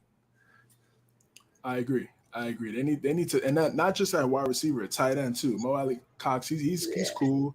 He's cool, but he's not really a game changing type tight end. No. In the NFL, he's a calm tight end. That's what we call him, calm. So I think if they get that, then they're good. Matt Ryan, yeah, was he throwing some ducks? Yeah, he was throwing some ducks. Looking to trade for Kenny Galladay. I mean, hey, if he can revive the career, to me, that's not. I mean, I think we're still just living in those Detroit years. To me, he's not a game changing wide receiver, in my opinion. I think they could use. I don't really know who's out there right now on the market per se, but they got it. Maybe they have to do it in the draft. They have to find it fast, pretty much. Yeah. They have to find it fast because we know the shelf life of running backs. This guy just got 31 carries in week 1. So who knows what his carry number is? He got 31 carries, CJ, and they threw the ball 50 times. Matt Ryan was 32 of 50, and he still got 31 carries. Insane. So, yeah, this ended in a tie. I feel like this is more of a W for the Texans, even though it's a tie. I think the Colts, the talent is there. The defense is stout. Shaq Leonard, DeForest Buckner, those guys. Stephon Gilmore on the outside. Kenny Moore up there in the secondary as well as safety. Robert Woods should have been the move. I wouldn't have hated that. Would have been a good move. It would have been a good move. I agree. That's a good move for them. 2 USC guys, of course. That's why Christian wanted. That's why he went. Yeah, Woods is really good. He was good before he got hurt. But this is the Colts, man. They need to start. They need to. Listen, it's early. Like I said, it's very early. We don't know what's going to happen going forward, but they need to be consistent, man. They need to be consistent because Frank Wright is on a hot seat. He can't. This is it. They don't make the playoffs this year. He's going to get fired. Absolutely. Yeah, he's going to get fired. So I'll say this. I think now. Listen, I don't think it's possible because of the AFC, but if they lost the division but still made the playoffs, I think you would get fired there too. You have to win the division this year. You have the best team. Yes, they have to win the division this year. I agree. That division, is bad. CJ, nobody in the division won a game over the weekend, and 2 of them played each other. I did see that graphic. I did see that graphic online. That was definitely. I was just shaking my head like, wow. That's again. We knew this is the worst division in football. Oh, I mean, it's not even close. We weren't surprised. Texans, Mills. He shows some flashes. He shows some flashes here and there. He's solid. He is not that bad. Yeah, he's not that bad. He's definitely not that bad. Cooks is that's a guy I would like to see on a contender again for sure. I feel like he's just wasting his prime in Houston, in my opinion. But yeah, Mills looks solid. They need a Pierce supposed to be that bell cow back. Didn't even do anything. Yeah, he didn't have a great game. He didn't have a great game in week 1. According to this, he didn't even have a carry. Well, at the rushing stats, it says Burke had 14 for 40, Jeff Driscoll 1 of 5, and Davis Miller had 2 carries for -1 yards. Wow. So I'm not sure what's going on with that. Maybe he's injured. We'll find out within the next few days. But this was to me, like I said, this is a win for Houston because they were battling with one of the best teams in the AFC. I think they're one of the best teams from a complete standpoint. They have a really good defense. They have a really good offense because of Jonathan Taylor, and they were right there with this team. So it was a tie, and we'll see what happens with the Colts, man. They're kind of like the Chargers too. Like they show flashes, like, oh man, this team's gonna be really good, and then they lose games where it's like, come on, you really lost to these guys. So I don't disagree. All right, so yeah, I guess. So we're gonna go to the Ravens and the Jets now. Yeah, I don't even know that next game. I don't even know what we're talking about. So So we got Patriots, Dolphins. Connor, you go first. CJ, you lied to me. You lied. I lied to myself. I lied to myself, man. Talking about, oh no, I had him at 7-10. Come on, bro. We're not going to be that bad, but We're terrible. Listen, and I'm not supposed to overreact. I don't think I'm overreacting. I think it's going to be a long year for us. I mean, CJ, I say this almost every time we talk about the Patriots. I cannot fathom. It does not go through the peanut-sized brain that I probably have that we're in 2022 and that is the Patriot wide receiver core. I can't believe it. Devontae Parker didn't do anything. The one time he looked like he was going to do anything, ball gets first drive for us. Looking great. Mac goes deep, jump ball for him. Nothing. Tipped ball, interception. Okay. Good job. Love that. Then this man gets absolutely bodied. Fumble, touchdown. Okay, cool. 4th and 7. 35 seconds left in the half. On their own side of the 50, you give up a touchdown to Jalen Waddle on a slant route. That was the with game 3 right there. people around you. That was the game right there. 3 people around you, and you give up the slant route touchdown. And the only touchdown we scored was this man Ty Montgomery doing a barrel roll into the end zone because he fell, but good thing there was nobody within 30 yards of him. So that's how they scored. I mean, I guess there's some solace in the fact that like it was only like we had capped them to 20. So I guess the defense did play pretty solid. I still think I expected more from the defensive line because all I heard was that they were absolute demons and that they were going to be so good. I mean, I think they had a couple sacks and like 7 pressures or something like that. Listen, with these corners, I'm gonna need you to ramp it up, big boys. Gonna need a lot more because I don't think we're gonna be able to cover for too long. So I'm gonna need some pressure on the quarterback.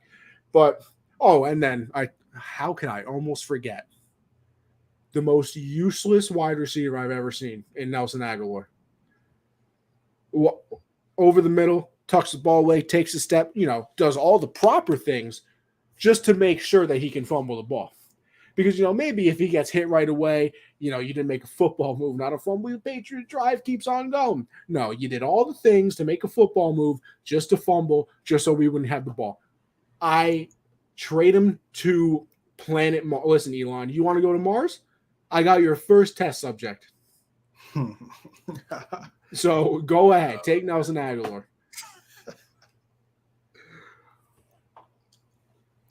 Yeah, this game was rough.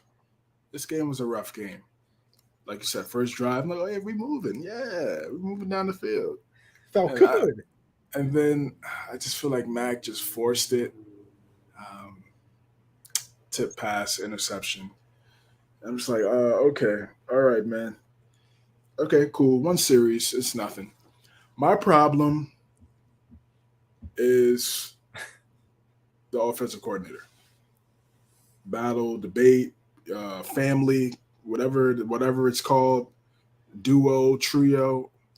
It's not. I just feel like you're doing Mac Jones a disservice having a guy that's never been an offensive coordinator in his entire career, not collegiate, not NFL, ever, calling plays for a second-year quarterback. It makes no sense to me. It speaks of a little bit of arrogance from Bill. It's just. Can I tell you a quote that I heard from Steve Young? Okay, yeah.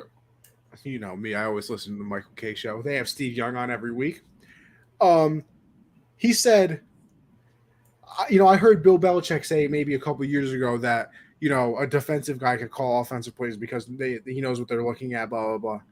And he said to himself, Bill, offensive geniuses can't call offensive correctly. They can't call offense correctly. You think a defensive guy, somebody who's literally never done it, can call the offense? And we have 2 people doing it because they still won't come out and say who it actually is. So is it Joe Judge or is it Matt Patricia? Either way, it's terrible. Joe Judge was the one who called for a QB kneel with the Giants on like a 3rd and 14 when they were backed up on their goal line. So, don't really want to hear too much about him calling plays. And then Matt Patricia, first of all, got fired from the Lions for being terrible, and everybody hated him. Yep. And now he's calling plays. Like, yeah, bro, I'm great. Yeah, the run game wasn't really going either. Damian Harris really didn't. Ramondre was, I don't know what was going on with him. He was just kind of like east-west, and he's more of a north-south type back. He was very hesitant after getting the ball off the carry. I was just like, what are you doing, man? And yeah, that coordinator position, man, I don't know. I don't know how it's going to work out. I really don't. Obviously you're optimistic about your team. It's a new season. And I'm still optimistic. I'm not saying like, we're going to go, 5-12. I'm not going that far, because we did lose the first game of the season last year and we made the playoffs. So, and it was lost to Miami, crazy enough. But it is different now because it's different scenarios. Kendrick Bourne, I don't know if he's in a doghouse. He was. Did you see? I saw that like he was late to a meeting apparently, and that he had two plays or something. You don't have talent at the wide receiver as it is. Yeah, I don't get that. I mean, that's one of Mac's primary targets. He had great chemistry with Mac last year. I don't know what to say about that game. I'll talk about Miami. So Miami, defensively, excellent. Agba, Wilkins on that defensive line. Obviously, Xavier Howard, Jones. Those dudes get it done. They're really good at what they do. You know what my problem was though, CJ? What's up? Byron Jones was out for the game. Didn't even play. Yeah. So why do you not attack that? How are you gonna attack? A side that when the other side is equally as worse. So. Well, but I'm saying, how do you not go after the corner that's not even supposed to be there? That long play to Bourne on that pass from Mac was against the backup corner. Why did you not do that more? I mean, because we have an offensive coordinator that's never been an offensive coordinator in his entire NFL coaching career. But Miami, they're the San Francisco Dolphins. That's what they look like to me. Tua is Garoppolo. Yeah. And Tyreek is Debo. Yep. So, and then Waddle is just, extremely fast and, gets yards after the catch. To me, he's better than Ayuk, so I'm not even going to do that type of comparison. Right. But that's what they look like to me. Defense, run the football, and quarterback, listen, you're limited. You can't throw the ball deep. Here, take this 7-yarder, take this 10, 15, and let Tyreek and Waddle make sure it's accurate. Don't underthrow it. Don't overthrow it. Make sure it's right in their hands so they could get the yak. And then you got a touchdown on your stat sheet. That's their offense to me. And you can win that way because the 49ers they went to the Super Bowl. They went to multiple NFC Conference Championship games that way. So that's exactly where Mike McDaniel came from. So he's very used to this. I know he's probably patient. He's patient with Tua. Tua's not that he's not that guy. He's not that guy to me. Let's see. Never been a Tua guy. Now let's see the whole season. I want to see the whole season. But to me, looking how they played, I really felt like if we just had any type of life and just energy on the other side of the football, it could have been a much more competitive game because I didn't see a lot from Tua to where it was like, okay, whoa, this guy has transformed himself into a whole different type of guy. I didn't see that. I still saw the same guy. I still saw them the play calls be what I expected it to be for his skill set. So good win by Miami. They have our number. Whether it's in Miami, whether it's in Miami, Foxborough, they just somehow, some way are able to get a dub against us. And Mac is now 0-3 against the Dolphins. Tua has 4 consecutive wins against Bill. That's it. That's all I can say right there. That's a good ender for that game. Speaking of another team in the AFC East, the Jets. Rough. This was a little mini storyline. Flacco going against his older squad. Flacco got hurt, and then Lamar took the reins and took over the team. Now Flacco's he's starting now. Now that Zach Wilson is unable to unable to play in Week 1 because of the injury he suffered in the preseason. It's not too much to say about this game. Baltimore did what they needed. Flacco is not a starting or is not a quarterback in the NFL anymore. That's all I have to say. Oh, yeah. I know he's a backup. Like, even as a backup, he doesn't deserve to be that. He is awful. Like, he's really bad. And it gets mixed up because if you look at his stat line, like, he had 307 yards, a touchdown, interception. So you're like, oh, maybe it wasn't that. No, it was terrible. 59 pass attempts too. 59. Yeah, the Jets. I just don't know what their identity is. I know Salah wants to play defense. I get that. But on offense, it's like, what's their identity? Who's their go-to guy on the offense? Will it be Garrett Wilson? I hope so. I mean, I would hope so. Hall, they picked up Uzama, but he wasn't a game-changing tight end. To me, he was more of a product of Burrow and that scheme and all those other guys around him. And so he was much more open than what he's ever going to be with the Jets. So, and I'm not so sure about that. Again, Ravens, they did what they needed to do. Run the football, play defense. Lamar has some really pretty nice passes down the field. Nothing changed from my concerns about the wide receiver position over there as well. So Mark Andrews looked solid. But yeah, that's really all my thoughts on this game, man. And then that's this game. But now the discussion of the contract situation with Lamar Jackson and him not signing an extension. It was reported that they offered him $249 million. I could be wrong. You could. Let me look it up. Yeah, I believe that was the number, and he wanted something around what this. It could be a different number, but I think he wanted more than Deshaun. So it says he declined Baltimore's $250 million extension, with $133 million guaranteed. So he wants a fully guaranteed deal. He wants Deshaun Watson.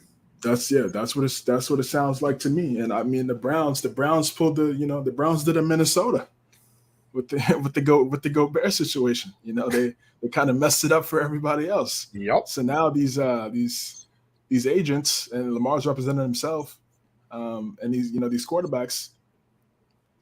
Listen, look what this guy got. He sat a whole year, and he got XYZ going on off the field. He just got a full bag. He doesn't have an MVP. I do. A full bag. He got a full bag. I'm gonna need that too. And he deserves that. Listen, you can say whatever you want about pocket awareness. Sure, he's not a perfect quarterback. But he deserves that money. Without him, they're poverty. And so this is going to be interesting to see what happens in the offseason. It's going to be interesting to see what happens this season. I know Lamar's going to go out. He's going to ball.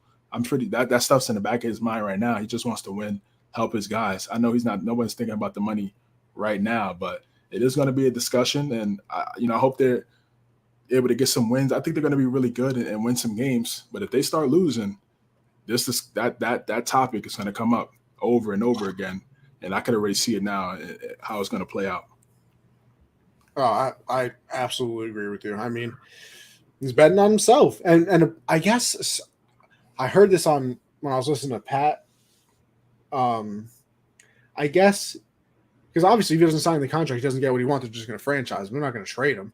So I guess even if they franchise him the next 3 years, because especially after the second year, that's when you really start getting the money because it's 10% more than what the no, actually it's after the first one. I think the first franchise tag, it's the whatever. Then the second one, you get a 10% extra because they franchised you again.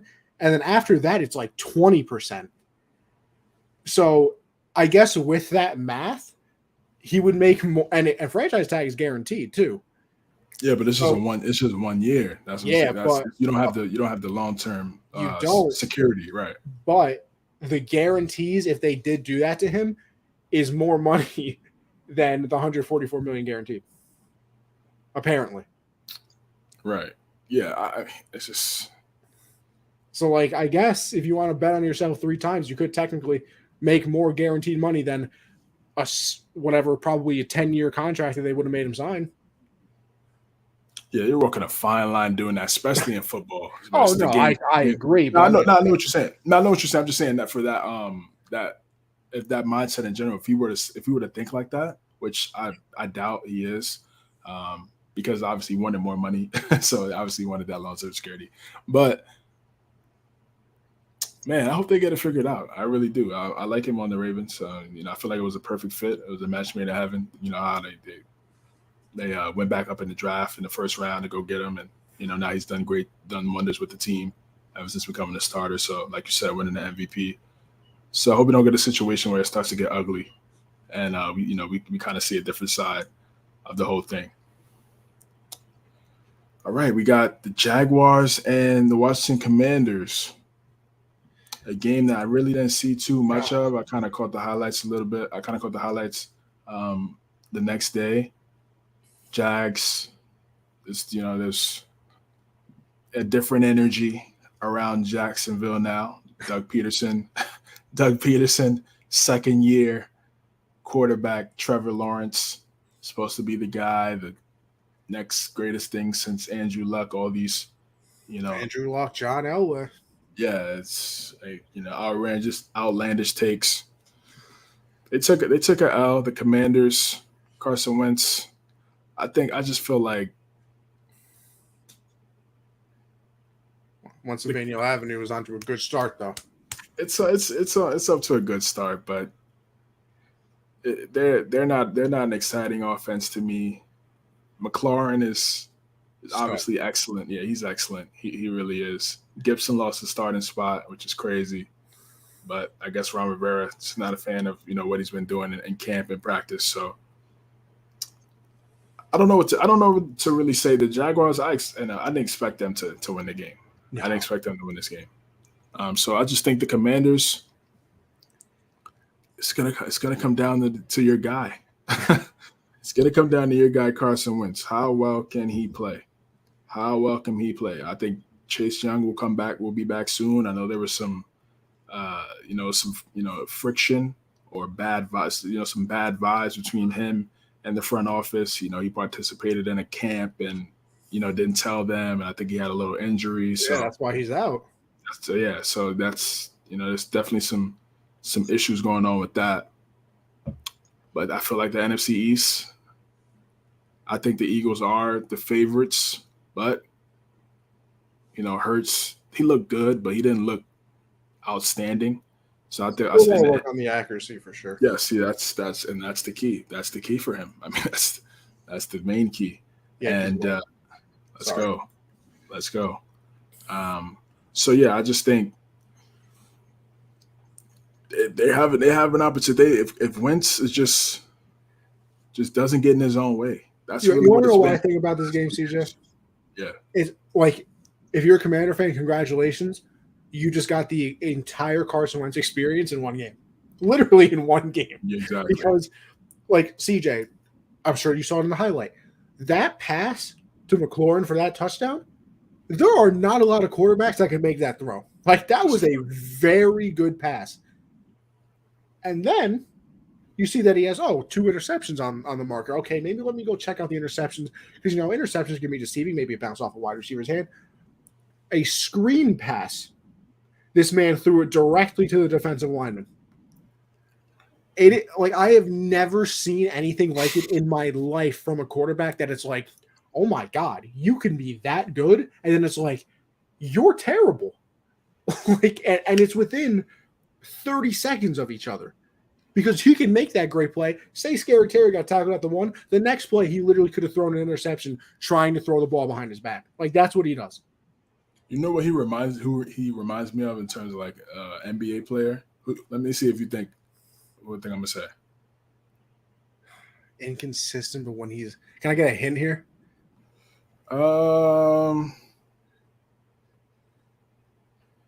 Let's see. Damn, I don't want to give it away. But let's say Give me a team. I'm very dumb, CJ. oh, that's too easy. That's too easy if I give you a team. I don't think CJ. I think you underestimate it. All What right, conference? Western Conference. Is this? I'm lost. Exactly how you explain Wentz just now is exactly what the player that I'm talking about. Is it Russell Westbrook? I mean, exactly. I don't hate it. I really don't. That's exactly who he reminds me of. Bro. I don't hate it. Get the good with the bad. You get the good and the bad, man. You just gotta hope the good outweighs the bad, and that's exactly what Russ is. That's exactly what Carson is. That's a good comparison. Yeah, man. That's why CJ is host of Count the Bucket, baby. That's why. Another game that we're going to dive into is the Giants and the Tennessee Titans. Now, I got a lot of friends that are Giant fans, and they've been shout out Quan, Oscar, Vic, my guys. They've been they've been getting on me obviously because my Pats lost last week and last week. And I was saying Giants are ass, Giants suck. Before the season started, they're not going to do anything, and they come out and they fight. They fight under the new Dayball regime. Saquon, see those dance moves in the locker room. He's getting down in the locker room. I see. When you get guys that can block for Saquon Barkley, this is what I've been trying to tell you. If you get some guys that can block for this guy's electric, and this guy's coming off he had a torn ACL a couple years ago. Look how electric this guy is. 18 for 164 and 6 catches for 30 yards. I drafted the guy in fantasy. Just a great pickup by the kid. And he said just Quanda's smoking the Titans. He definitely is. He was going crazy. On Sunday. And Saquon getting that 2-point conversion, throwing the ball down, getting into his face like, yeah, what's up? I'm here. And the first thing that what gives me good vibes about this team, listen, I still think they're going to be ass. Don't get me wrong, but but you can see it. Like I feel like you can tell when players actually care for their coach. Like Saquon, the second he scored, goes over to Dable, celebrating, hugging with him. Sterling Shepard hugging him in the locker room. In a little says a lot. Hey, says a lot, man. It says a lot.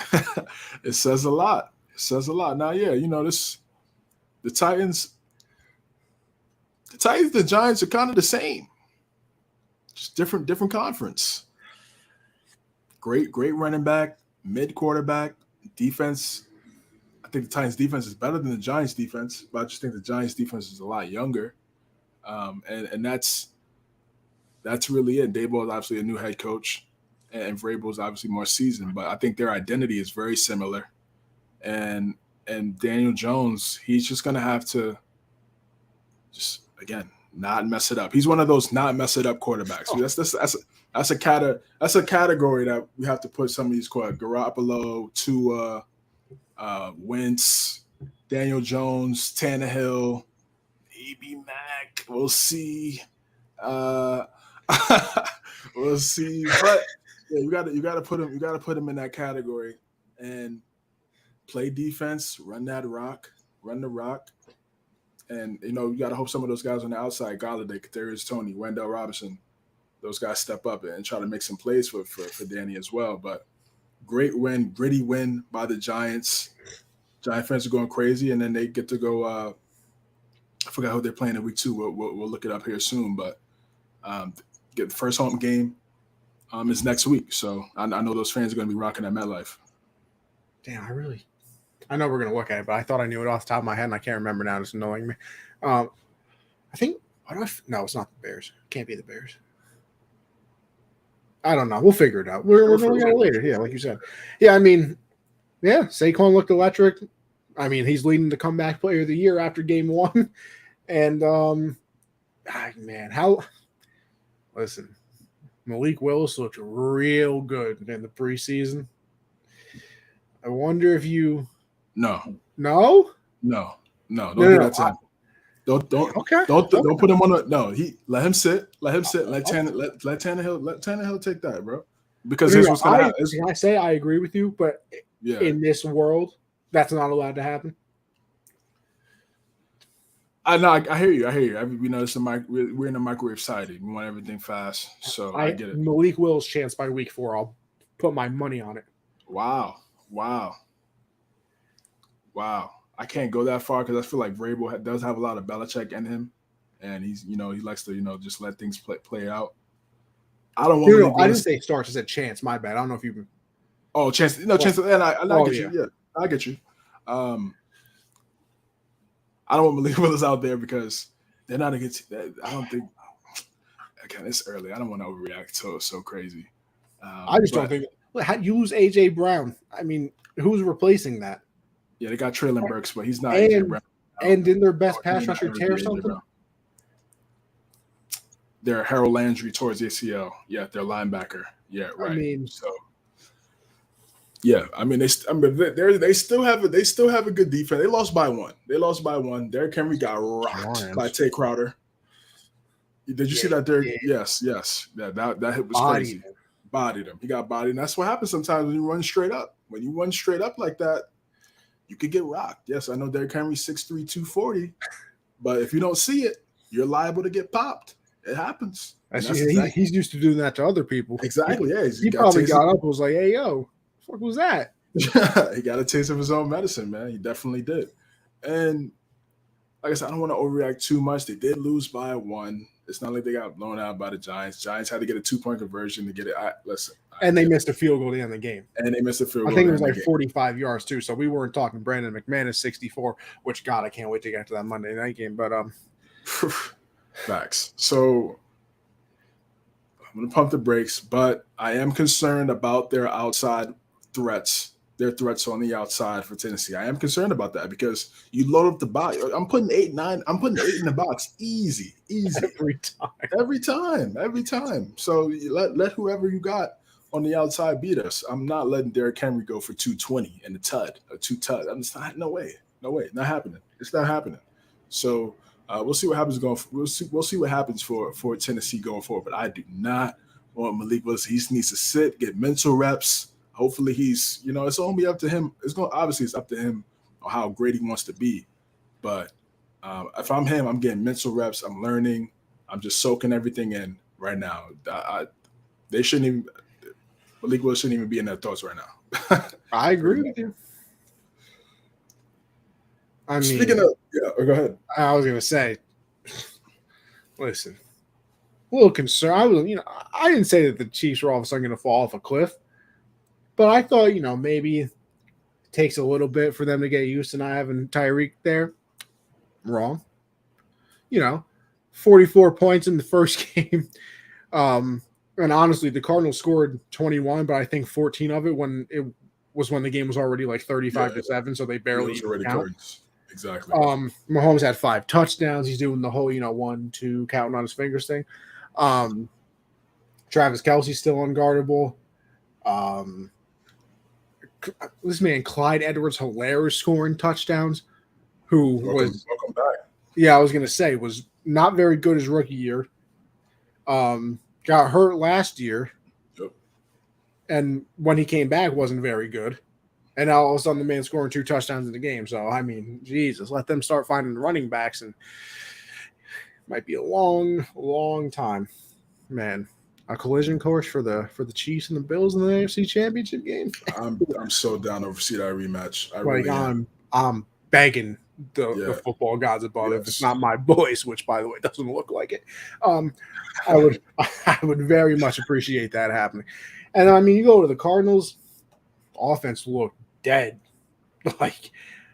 Listen, I know Hopkins wasn't there, but I don't think Hopkins is changing it that much. So Changes a lot. Yeah, he does. Well, I get you though. I know what you're But saying. I mean, that was ugly. Like, I was excited to watch this game. I was like, damn, Chiefs Cardinals, like, first game. This might be pretty good. I turned the game on. I'm like, yeah, okay. Game's over. Never mind. Exactly. And I will say, no JJ was in this game. I think they were missing. I don't think Rondale Moore was there either.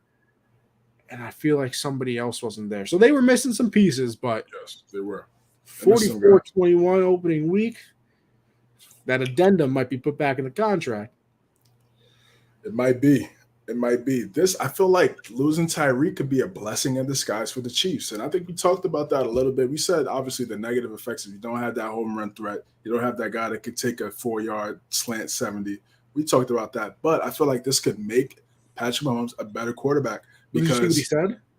No, I didn't get a chance to see what he said. He said, I think it was before week 1. He said, sorry to all the fantasy people out there. It's going to a different guy every week. And if they want to continue to have success, which they're obviously going to, because Patrick Mahomes is an excellent quarterback, that's how it's gonna have to be. And to me, that's good. That's good. Where you're not just, oh yeah, I know Tyreek's over there, I'm gonna just throw that, instead of, oh, this guy's a check down. Let me make that throw and move the chains, as opposed to forcing it 40 yards down the field where anything can happen. Tip pass, pick, anything can happen. So I think this is going to make him a better quarterback. This is what I talked about last year when they were 3-4. I said this is what you need to do. Take the checkdowns. We know you have a great arm. We know that already. We know you can make every single throw. Cool. But now you have to be methodical. Slow. The reason why Brady's able to play to how he's able to play for so long is because of that mindset. He takes checkdowns. He doesn't force the football down the field every single time. He knows he has a good arm, but I'm gonna take this check down. I'm gonna make the defense come up. Then I'll throw over the top of the defense. That's simple 101 offensive simple math, baby. That's it. So if that's the case for the Chiefs now, and they're running the ball, and it's more balanced, we're looking at a dangerous offense. And I know, again, this division is still stacked. We're about to dive into that division matchup right now between the Raiders and the Chargers up next. But I think the Chiefs wanted to make a statement. Like I just talked about with Buffalo.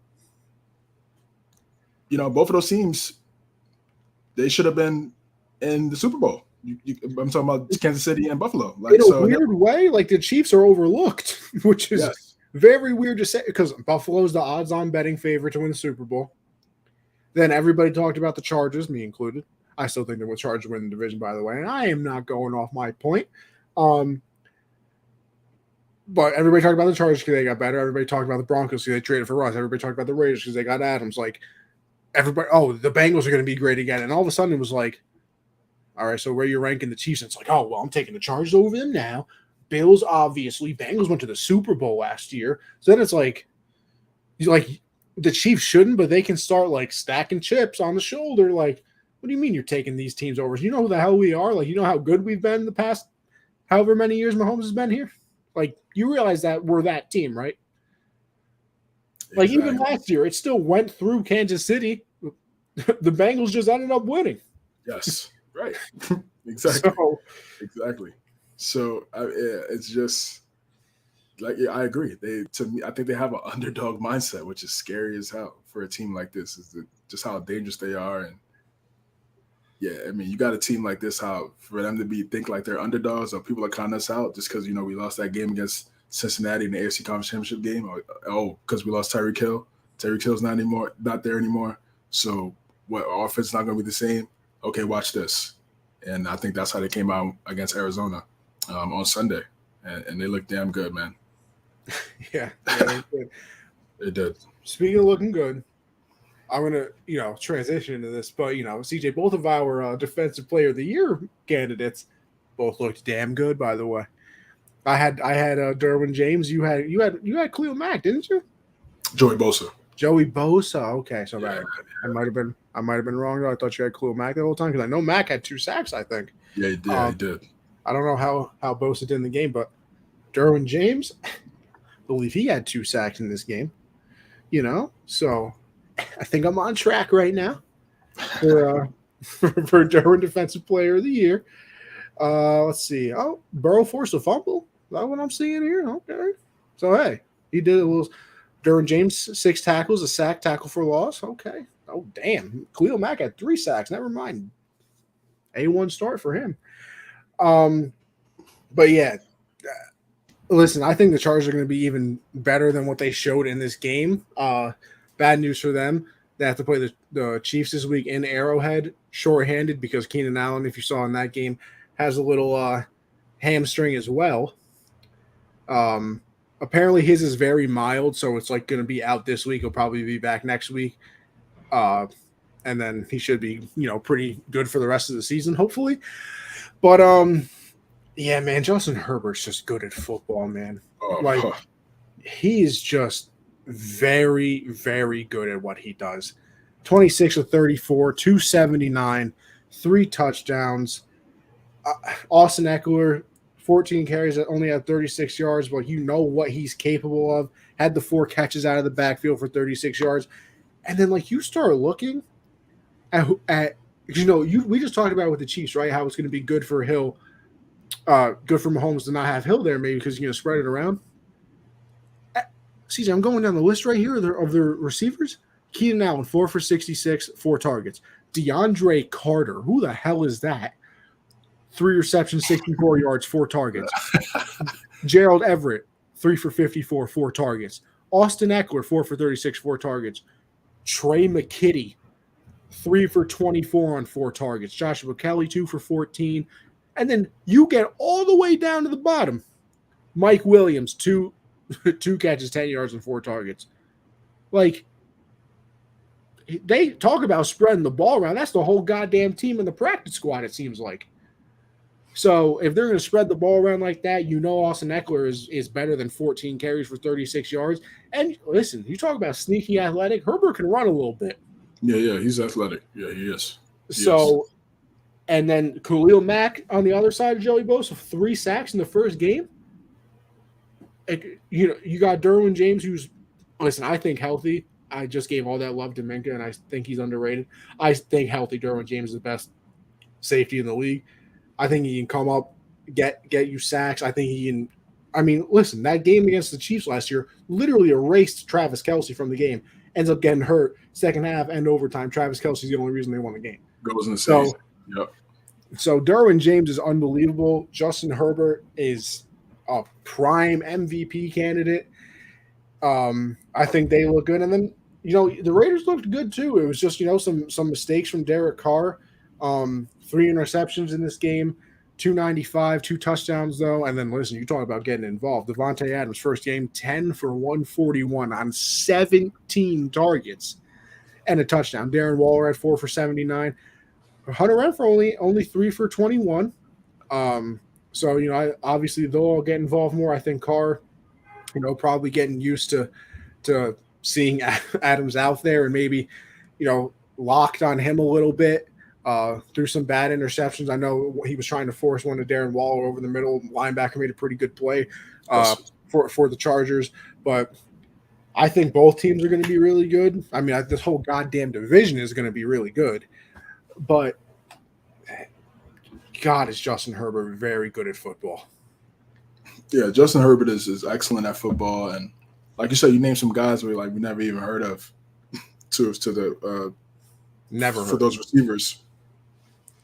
And when you have a great quarterback, you're just diming anybody, throwing dots to anybody that's open. And he has the arm, he has the mental IQ to make all those plays. And this is like you said, the Raiders they struggled early on in the game, and against a team like this, you kind of have to be almost damn near play perfect throughout the game. And they had some mishaps there early, turning the ball over like you talked about, turnovers leading into touchdowns.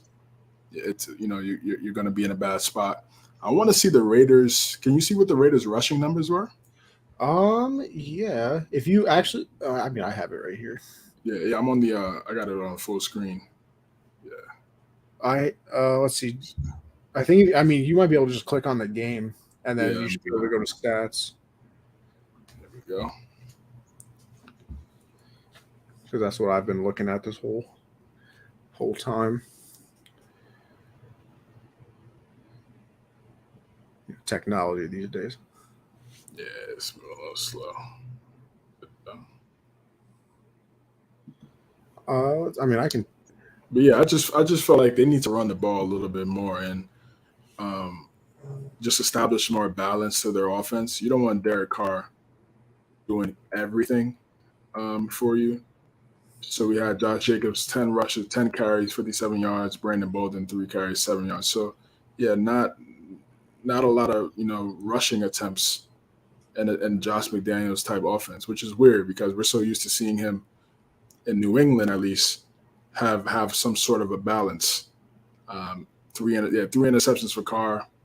Not you can't do it. You can't do it. You cannot give the football back to Justin Herbert 3 times. You just can't. No, hell no. It's not gonna bode for success for you and your team as a whole. So they have to cut the turnovers down a little bit. Still have to clean up that offensive line. That's the key. That's really the main thing for Vegas is that offensive line. They have to be able to protect Derek Carr, and then he also has to be able to keep the ball more secure and not give up the football. So yeah, I think the Chargers they have a good offense. They're going to win games. I just want to see if they're able to keep it consistent throughout the whole season, because we see them have great games where they ball out, they blow teams out, really good teams, and then they struggle against teams that they should beat. So yep. I just want to see if they're able to stay consistent with it throughout the course of the season. Yeah, I mean that's the big question, obviously, and I'm excited if they can, because let me tell you, on paper, this is the team.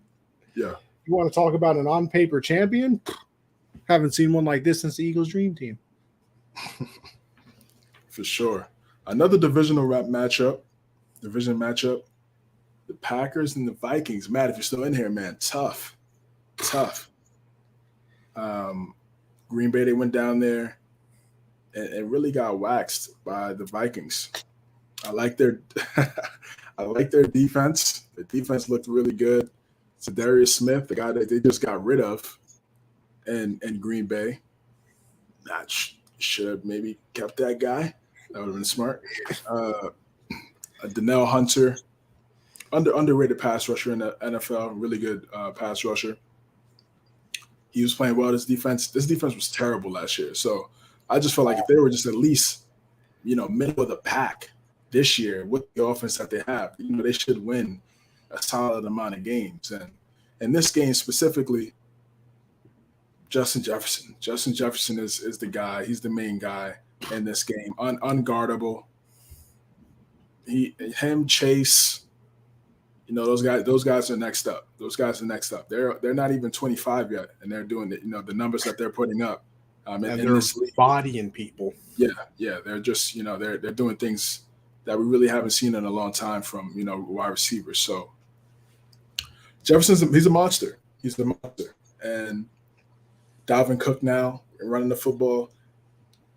I like the Vikings. Shout out Kevin O'Connell. He's now a rookie head coach, and he got his first win against the big dogs. All I'm saying is, CJ, their offense looked good. The Rams' offense looked bad. Kevin O'Connell, that was the guy. We say that, but then we say McVay is boy genius, right? So it's like, which one is it? Yeah, we're definitely gonna find out. What's your thoughts on this game, man? I mean, Green Bay. I mean, like Rodgers said, bro. He said, "I'm gonna be throwing it to AJ Dillon and Aaron Jones a lot." He was throwing it to them a pretty solid amount. Those wide receivers, man. Sammy Watkins, boy, when he was in Clemson, I thought he was gonna be the guy. I thought he was gonna be it. How he played at the University of Clemson, I thought he was gonna be great. And then Odell and Landry, both of those, and Diggs going in the second round in that draft, crazy, with second round pick, just blew him out the water. And he's been on 3-4 teams now. He just hasn't been able to keep a consistent. Can't stay healthy either. That as well cannot stay healthy. They got Romeo Doubs. I think he's an undrafted rookie. What was it? Was Christian Watson the one that dropped it? Yeah, I think it was Watson. Yes, I think it was Watson. Yeah, it was Watson. And, wide open. That was a touchdown. Yeah, it was. Lazard was out. Yeah. Bastiari was out. Yeah. So those are key factors. Lazard's supposed to be is their wide receiver one. So Randall Cobb, not what he used to be, more of a veteran type guy, can make plays here and there, but not really a guy you could rely on like we used to seeing him in years past. So they need to figure out that wide receiver position. I mean, you would just think, okay, we got rid of we got rid of Adams. We're gonna draft one of these guys, right? We're gonna move up in the draft and get one of these guys. And what did they do? Nothing. I mean, I know Watson is could be a guy, but they need to be more aggressive.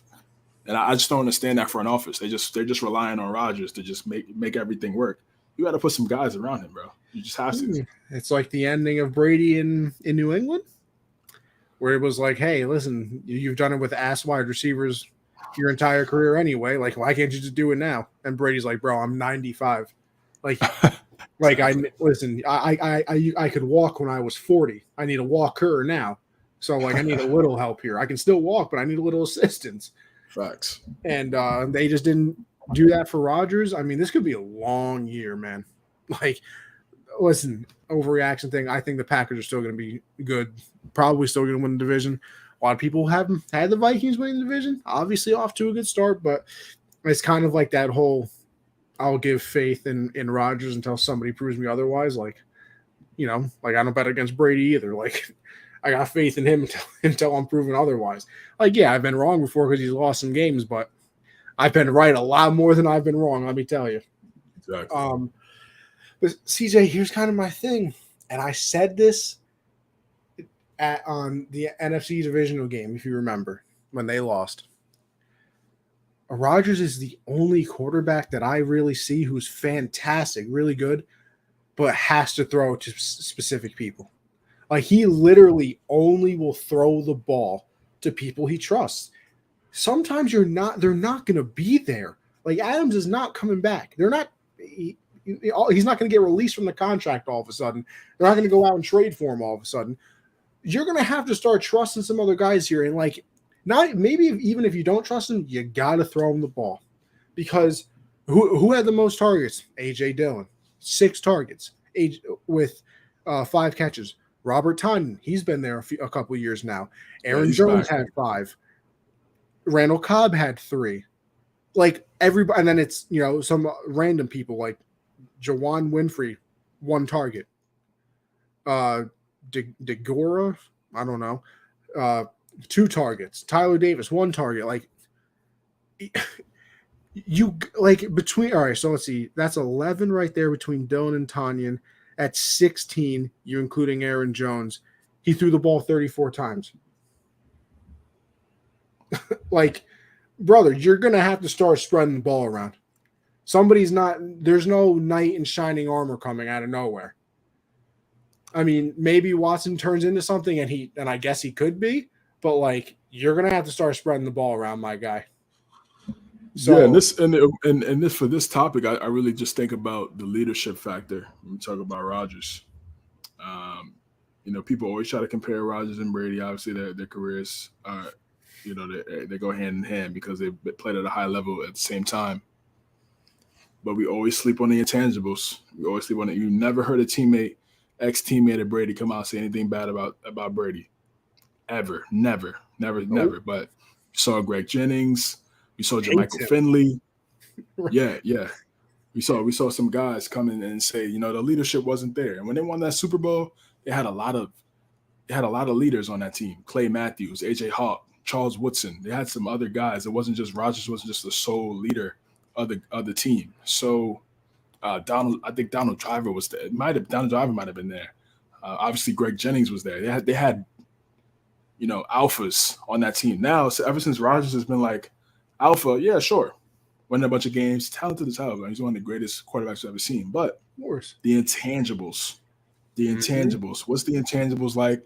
And for him to come out to the media and kind of bash your wide receiver crew. It's like, bro, you're about to go to battle with these guys for 17 games. I don't think that was the right answer, bro. You know? So it's just weird to just to say that about your guys. Jennings and Finley were just butthurt. They didn't do anything else after they left Green Bay. I mean, you could. I mean, obviously, you're a homer. Family doesn't like him, but they're in the locker room, Aaron. You know, we're not. We don't have that. We don't have that type of access like they do. So we don't know. But I'm just saying, we never heard a teammate come out and say anything bad about Brady. Brady's been in the league for 23 years. Shout out that Michael Jordan commercial. Yeah, I did see that little promo. That was cool. During the Sunday night football game. But yeah, so like I'm saying, Aaron Rodgers has to be a better leader, bro. He's more of a guy. He's more to himself. He's aloof. He's just, I'm gonna do me. Yes, yeah, hippie type. Yeah, I'm gonna do me. But listen, bro, like you can't bash your wide receiver core, and you're the guy on the team. You can't do that. Listen, I don't know what they're doing. Maybe they're doing extra reps after practice. Maybe they're doing things like that to try to gain chemistry. I would hope so. I feel like that'd make the most sense if the goal is to win. That's what they have to focus on, man. That's what they have to do. And if they're not able to do that, it's going to be a long season. So he needs to really change his mindset a little bit and think about how he wants to be a leader for this team. Yeah, he has all the accolades, but these last 4, 5, 6 years in the playoffs have been L's. I haven't gone to the Super Bowl since 2011. Mm-hmm. So, some things need to change, and I think it has to start with 12. Yeah, all that being said, Vikings look great, though. I mean, like you said, sure. Justin Jefferson, dog. Absolute dog. Yeah, 9 for 184 and 2 touchdowns. Insane. Well, it was not insane. Well, I mean, I guess it was insane. Terribly bad game. 19-3 Bucks Cowboys Sunday Night Football. Thought it was going to be much better. Obviously, the big story coming out of this one, and of course, who broke the story? Jerry Jones after the game. You don't expect anything less. Talking to reporters, Dak hurt his hand. He got surgery today. Apparently, going to be out 6 to 8 weeks. But then Jerry came out again and was like, I'm not putting him on IR. I think he's coming back in 4. So, whatever you want to believe. But, yeah, I mean, if it's 6 to 8 weeks, Cowboy season's over before it started. Like, yeah, the only team that didn't score a touchdown the entire week. And now you're going into battle with Cooper Rush. And they already came out that they don't want to make a trade for, like, a big-time – backup quarterback, so that means Jimmy. So he's not going there. What about Cam? I mean, if you want to sign Cam, have fun. Washed. Yeah, he's not. I mean, obviously we know he's not what he used to be, but I feel like he's better than Cooper Rush. Well, here's my thing. I wonder if they try and get Dalton back. Oh, he got cut by the Saints? No, but he's backing up Jameis. Like, I wonder if they try and get him back for, like, they say they don't want a big time backup. Like, I assume they mean Jimmy because to me, he's really the only big time backup there is. Yeah, exactly. Everybody else is past their prime or just not that good. So, I mean, there's him. Do you try and get Tyrod from the Giants? But, like, the Giants made him the highest paid backup in the league. So they probably want him there. Watch out, Danny. So I don't know. Do you go back for Andy Dalton? But yeah, just an ugly game. Bucs defense still disgusting. Like, listen, we talk about the offense because it's Mike Evans, it's Chris Godwin, Julio's there now. Which, by the way, Julio, fastest player on the Bucs offense, fastest player. This man is like, we all thought he was done. He's on that TB12 diet now. All of a sudden, he's got those. Oh, legs. He is. Oh, yeah. Oh, wow, I didn't know that. Oh, yeah, okay. He's on the TB12 now. They got him doing jet sweeps, and he's gaining 10 yards. Brady throws a 50-yard bomb down the field, makes a diving catch. Like, if you get Julio at, like, 70% of his prime, yeah, all right, bro, have fun. Because then, you go to the goal line, you get Julio on one side, Mike Evans on the other. Mike Evans and Gronk might be the 2 most automatic touchdowns at the goal line I've ever seen in my life. Like, I have never had more confidence in a touchdown being scored. Like you remember, we Patriots used to go in the goal line, send Gronk out on the linebacker. I literally would walk away. I'd be like, okay, we scored another touchdown. Good job.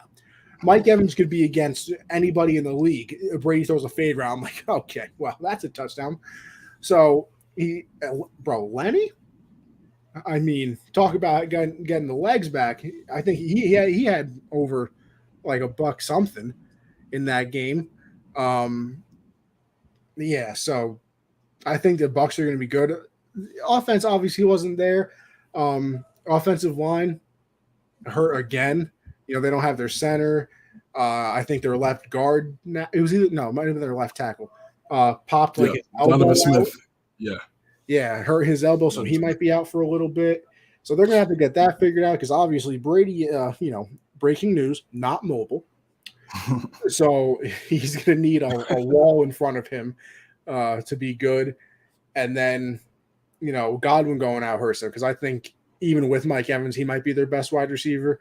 He gives them, over the middle stuff. He can run, he's pretty fast, so he can go deep. Looked great on that first pass, that little screen that they did. And then, he reaches down for a pass on another one, hurts the hamstring. He'll probably be out for, a few weeks. But, I mean, he gets back healthy. And like I said, we talk about the offense because all the people on it. That defense is very good. Like, Devin White is an absolute animal. Levante David might be the most underrated linebacker of this generation. Yes, I'm with you there, no doubt. No doubt. Doesn't get enough love. No, I mean he's like the Kid Cudi in my eyes of linebackers. He was right. Like Kid Cudi had no chance. He was the end of Kanye and the beginning of Drake. Like he got no chance to be successful. But and Levante David was like Bobby Wag or Luke Kuechly. Like, oh, well, nobody's gonna know who I am now. So he's very good. Winfield's a dog. You just low key forget that they got Akeem Hicks from the Bears. Stuff in the D line. They still have Vita Vea, who's just a large person. Large person. And then you got Shaq Barrett still. So a hell of a defense, I'll tell you that. They don't have to score many points a lot of times, but they can, and they probably will. Yes, the defense is very good. Todd Bowles calling defensive plays. Now the head coach of the Bucs. The offensive line does scare me. It does. It does scare me because the reasons you mentioned. Because Brady's not mobile, he's getting up there. They got to find some cohesion up there up front to protect Brady for 16 more games. Because the NFC, those defenses are pretty solid. 49ers defense is still pretty good.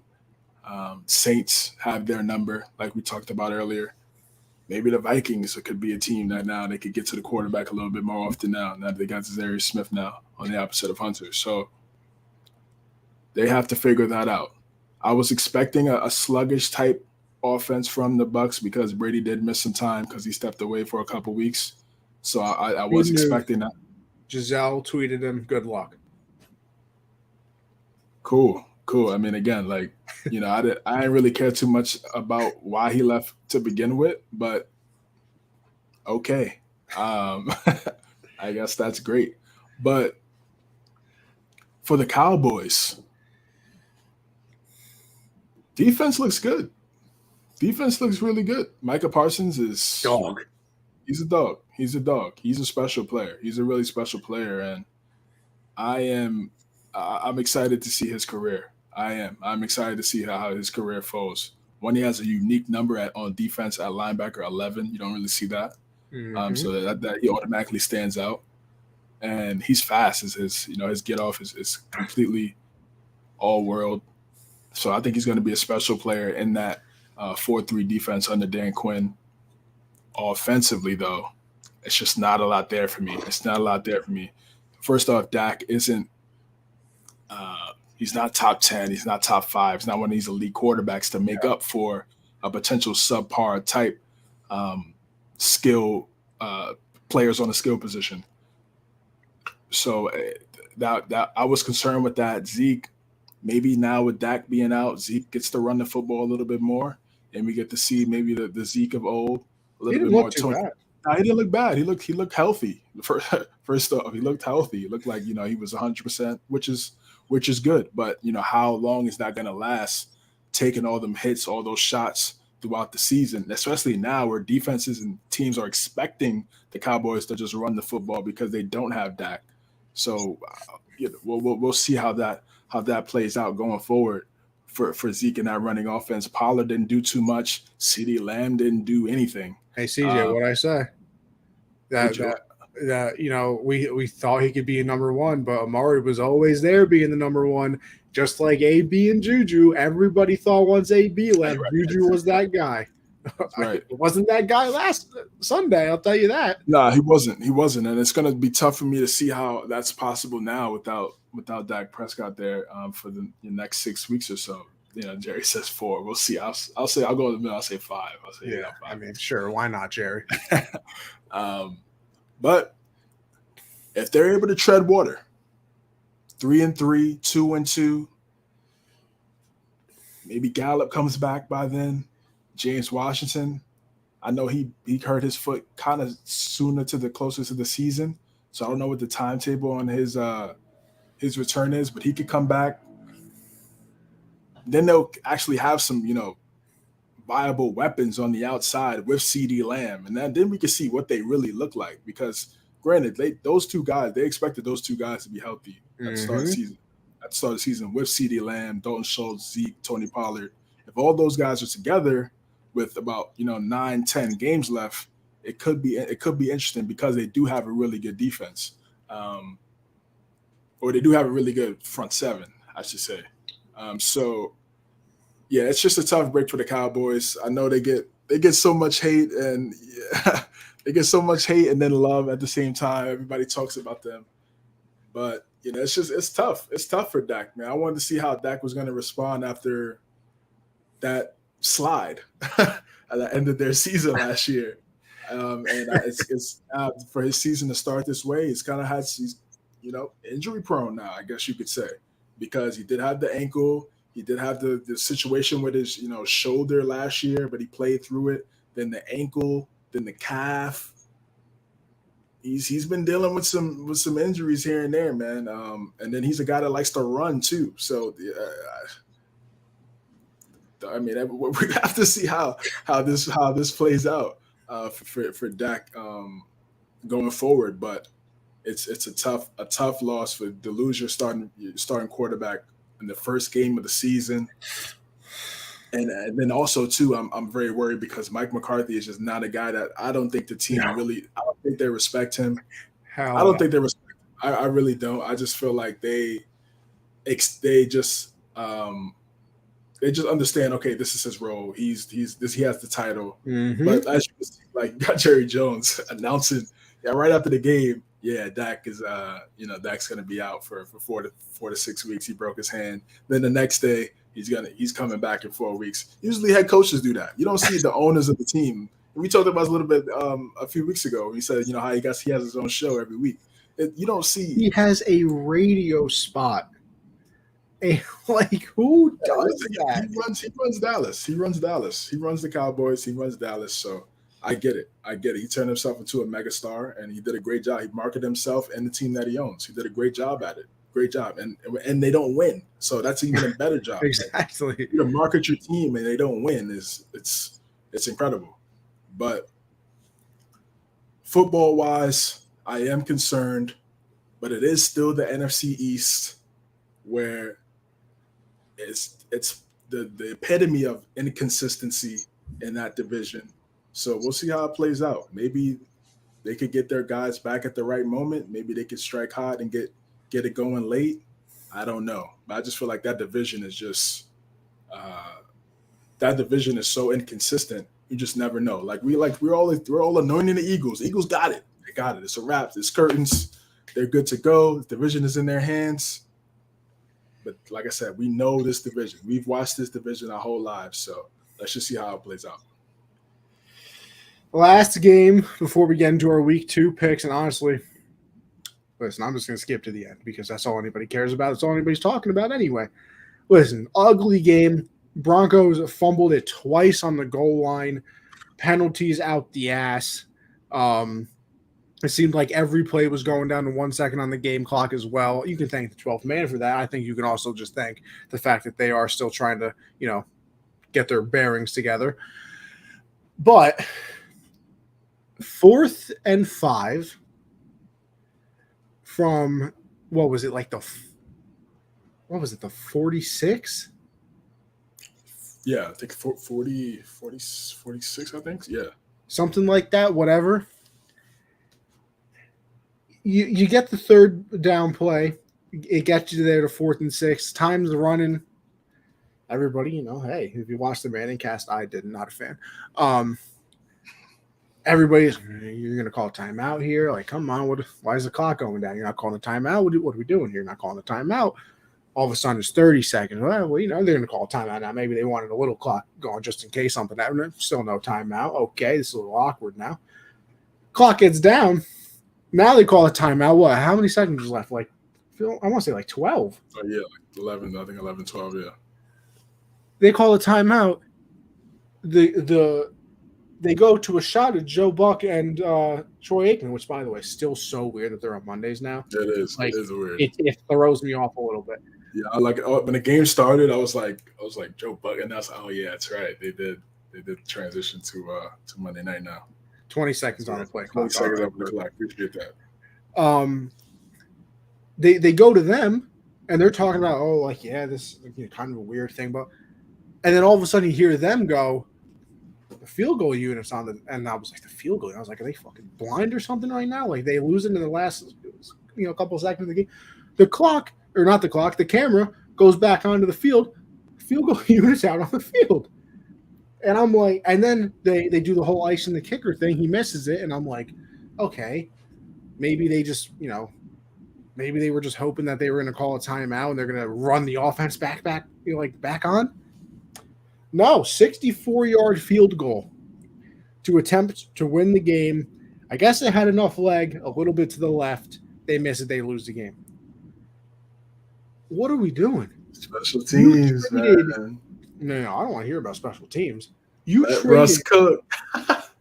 You traded all of those players, those picks. You gave him a $200 million+ extension to kick a 64-yard field goal. What are we talking about? Like, and then Hackett came out today and goes, "Yeah, definitely should have gone for it." What are we doing? Honestly, even if he felt that way, I probably wouldn't have said it. Because now, your first game as a head coach, everybody can look at you and be like, this guy has no idea what the hell he's doing.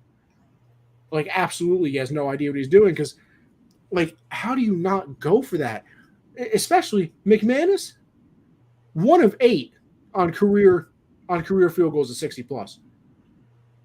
Kickers, I just saw it on I'm watching SVP right now. Shout out Scott Van Pelt. Love what he does on ESPN. Yeah,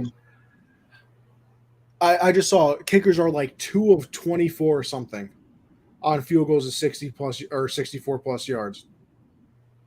Like, that was your strategy. We're gonna go for that one. I was absolutely flabbergasted, some would say, at that decision. And listen, it's overreaction Monday, whatever, blah, blah. This division is going to be really good. And if you had like, thoughts of winning this division, you can't give games away. You cannot lose to Seattle. Everybody thinks Seattle's going to be a terrible team. Everybody thought you were going to be very good. This is the type of game that costs you a spot in the playoffs or costs you a division because you look back and you're like, how the hell did we lose that game? All the penalties, the fumbles. Listen, even that last drive, CJ, there were 4 minutes left in the game when they got the ball back. 4 minutes. And they went 10 plays in 3 minutes and got 36 yards in 10 plays. Terrible. And that was your last play. God bless. Yeah, it's just it's a learning experience for a rookie head coach. I'm with you. They should have definitely went for it. You got a guy. It'd be different if you had a mid quarterback under center, but you got one of the best quarterbacks in the league. Just new team, going up against his old team. in the home stadium that he won a Super Bowl. Like, I felt like it was perfect. I mean, listen, you put the ball in his hands. Let's see what he does. In his But career, instead, Russell Wilson's 57% on 4th and 6s. that's pretty damn good. That's pretty damn good. So it's like, yeah, that was just bad situation. And this is another thing I talked about too. I said, yeah, okay, you could be a great play caller or a great offensive mind, but situational football. When it's you now making those plays, as a head coach, it's completely different than you just being an OC and just having to worry about offense. Now you got to worry about everything else. Of course, new head coach, Oh, my with bad. Matt LaFleur's system, a terrible play calls. Yeah, I mean, yeah, that was a tough game. They needed to win that game. I agree for all the reasons you talked about. Seattle, they were just playing on so much energy.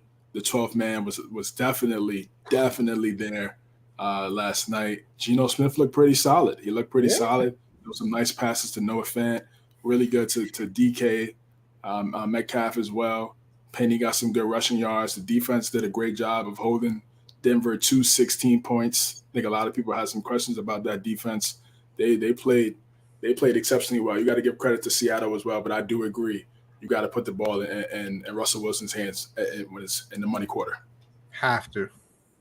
I mean, that was just bad.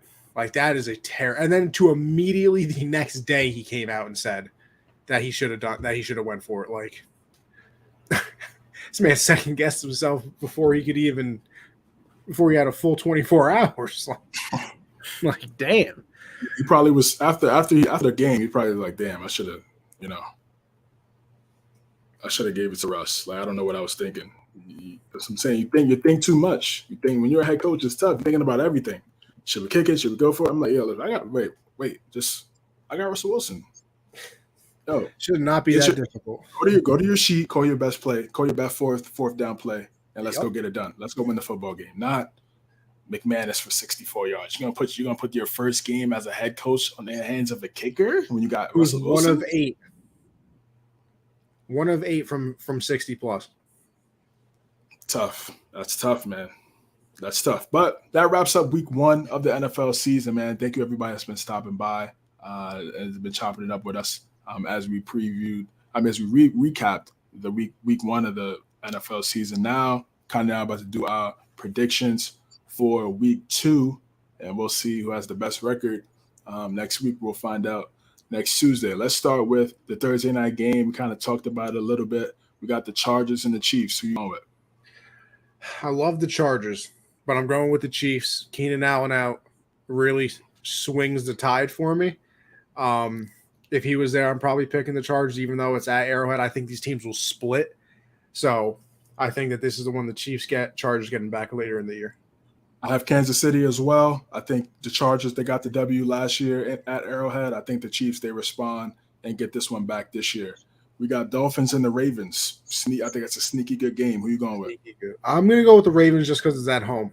Yeah, I'm going to make sure I'm going to start writing these. I'm going to write these down. Okay. Go ahead. Yeah, I'm going to go with the Ravens just because the game is at home for them. I wasn't really impressed with them, honestly, against the Jets, especially on offense. I know that they ended up scoring, 20 plus, but did not. I think that first half ended like 10-3 or something like that, or 6-3 maybe. It was not very good. But I'll go with the Ravens here. I know the Dolphins did get them last year, but maybe they're Ravens payback. Yeah, I'm gonna go with Baltimore as well. It's their first home game of the season. I think this could be an ugly type game. It was an ugly type game last year on Thursday Night Football when Jacoby Brissett was the quarterback and Tua had got hurt. He was in and out of the lineup due to a hand injury, and the Dolphins ended up winning that game because of their defense. So I think this is going to be really an ugly type game. Both teams kind of want to do the same thing. I'm going to go with Baltimore, though. I think they get it done in a close game. We got Browns and the Jets. I'm going with – I got Cleveland. Yeah, I got the Browns. I mean, listen, we're going to talk about this. I'm going with the Browns. If Joe Flacco's still the quarterback, I'll never pick the Jets in my life. So all right, I got some more than Cleveland. Okay, and we got the Commanders and the Lions. This is tugging with your heart, man. It is tugging with my heart. It's funny, man. It's funny you say that. Josh said the exact same thing yesterday. got my boy Pennsylvania Avenue, but then you got Motor City Dan Campbell over there. Loved Hard Knocks, by the way. It is over. Sad time in America. That Hard Knocks is over. But I'm going with the Lions, man. I am going with the Lions as well. I think they're gonna get this W on their home field. I think it's going to be a great win for them, especially after a battle back against Philadelphia last week. Colts Jaguars, another.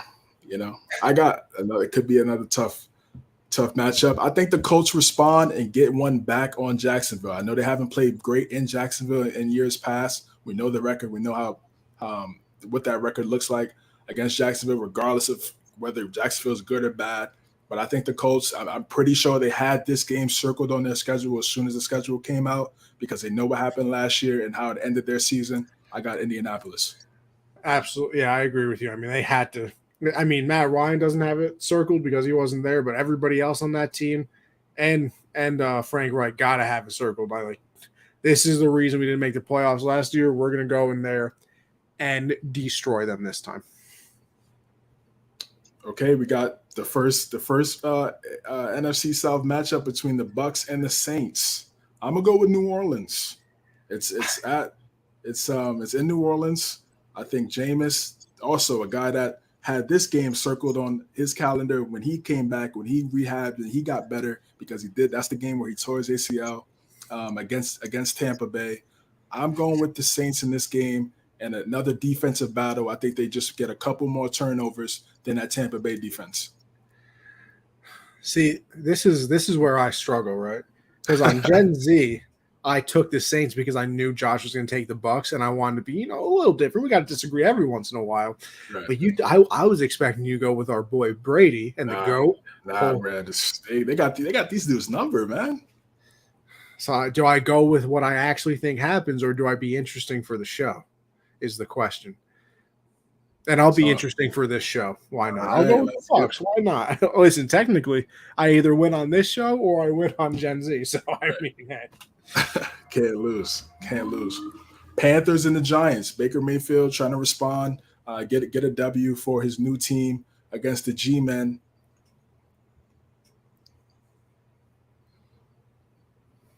I'm gonna go with Josh's squad. I got the Panthers. I agree with you. I agree. I'm gonna go. I think they get CMC the ball a little bit more. Hey, CMC versus Saquon, huh? Yes. Great matchup. Can't wait for that. Okay, we got Carolina for both of us. What's going on? What's going on, man? Talk to me, bro. Steelers. Woo! No TJ Watt. Thank you. Oh my gosh. No TJ, no Najee. God, I still feel like we lose this game somehow. Still got to go up against. You know what? I think I'm going to pick the Steelers. You're going to pick the Steelers? Okay. Once again, I think I picked the Pats on Gen Z, so. I'm going to go with our guys, man. We need this dub right here, bro. We got the Ravens next week at the first game at home in Foxborough. We need this W. Need ain't even the word. Nah, for sure. I think this could be another ugly type game. Early. It could be an ugly game early. I think we get some solid drives together in the second half and get it done. I got this screams 17-10. I could see it. I could see 7. I could see it. I could definitely see 17-10. Falcons, Rams. Stop it. I got the Rams. Yeah, I got the Rams. Skip on that one. Seattle versus the 49ers. I think Trey Lance gets his first. Gets the home win this season. I agree. I know the Seahawks just won, but I don't know, man. I just, good. That'll be like their Christmas. All right, we got San Fran for both of us. Let me lock that in. All right. Bengals, Cowboys. I feel like this is the easy one. I gotta go with Cincinnati. Yeah, if Dak was there, Actually, no, they looked like shit anyway, so I would have went Bengals anyway. But yeah, I would have still went with Cincinnati. Now it's really a lock. Yeah, definitely a lock. Broncos and the Texans. Do the Texans get their first win of the season? I'm gonna say no. Not. Yes, No. I'm gonna say no. I think Broncos come out real pissed off and beat the Texans right into submission. I agree. This is a game right here. This is a game. Two teams is like, okay, what's going on? Give me Vegas, bro. I agree. I'm not a fan of Kingsbury. I can't do it. Yeah, I think the Raiders. Listen, I think both teams need the game. Like, you don't want to start 0-2, but the Raiders need the game. You don't think the Raiders saw what the Chiefs did, and they obviously know what the Chargers did to them. So yeah, they're already 0-1 in the division. You're absolutely right. They need this game. A classic, historical game. The history at the frozen tundra. Sunday Night Football, though, you're kind of killing me. Sunday Night Football. Way to end the nightcap off with some garbage. Packers by 30. You take the Bears here? Oh, man. I'm going to go Green Bay. But You don't want to be a little bold here, CJ? It's just, I just think that, the weather in that game did play a factor last week. I think the Packers, they need to just get one and be like, okay, like we're good. So I think they get this W. 2 Monday Night Football games this week, CJ. 2 Monday Night Football games, yes, sir. That's usually a week 1 thing. I'm a little confuzzled here, but hey, I ain't complaining. I'll tell you that. I got Buffalo in the first one. Agree. Give me Minnesota week in the second one. I got Bills and Eagles. Okay. Now I'm a little skeptical with the Minnesota because Kirk Cousins' primetime record is horrendous. It is so bad. It's not good. It's not what you want, some would say. Yes, it is not. It is not what you want at all. Listen, Sam, stop worrying about Joey Gallo. Why don't you worry about the Packers, okay? Shout out Sam, man. What's good, brother? What's going on, man? You guys are killing me with these Gallo comments. But yeah, I mean, I like what I saw from the offense last week from Minnesota. I think this could be a good ass game. I'll tell you that. It could be. It could be for sure. We got Sam. What he says. Oh, okay. That was before. Gallo had a 2-run homer. Shout out to Gallo, man. It was the beard. That's what it was. It was the beard. Need to get the confidence back. Exactly. All right, but that wraps up this episode of the Hard Count, episode 79. Man, Connie, man, thanks again, bro. Great duo, bro. This is our second season now covering the NFL. It's crazy how time flies by. I remember you hit me up like, yo, bro, you want to, do the co-host you want to be one of the co-hosts of the Hard Count? I was like, let's do it, man. Let's chop it up. We really didn't have a lot of chemistry before. We didn't do any, might have did a show or two or something with a panel. Yeah. And now, here we are in year 2 covering that. Nobody I'd rather do it with either. Yes, sir, man. Likewise, brother, man. It's been amazing 2 years. Well, started second year so far. Where can the people find you, bro? Anthony Conover _ on Twitter. But more importantly, like we said at the beginning of this episode, we have a Twitter for this show now. If you go on Twitter at the Hard Count _ make sure you go and follow us over there. We're going to put all of our episodes up on that Twitter now. When the show gets turned into a podcast, obviously, which CJ always does a great job of doing, we will post the link over there as well. We're going to be interacting with people, maybe making some Twitter videos, possibly.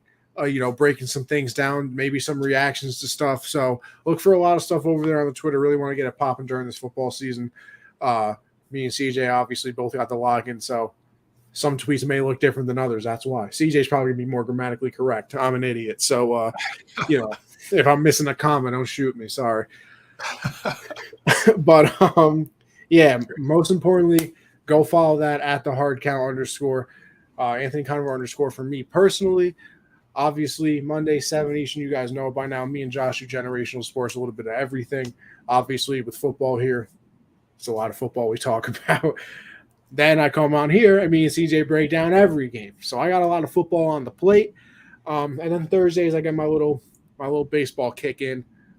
Me and Michael Backstop Banter. Make sure you head over there. That's 9 Eastern as well, talking everything in the baseball world. Got some cool storylines going on. Pujols going for 700. Judge hit his 57th home run tonight. He's going for Roger Maris's record. I think the Dodgers already clinched a playoff berth, and I think they can clinch the division tonight, which is crazy because we're not even halfway through September.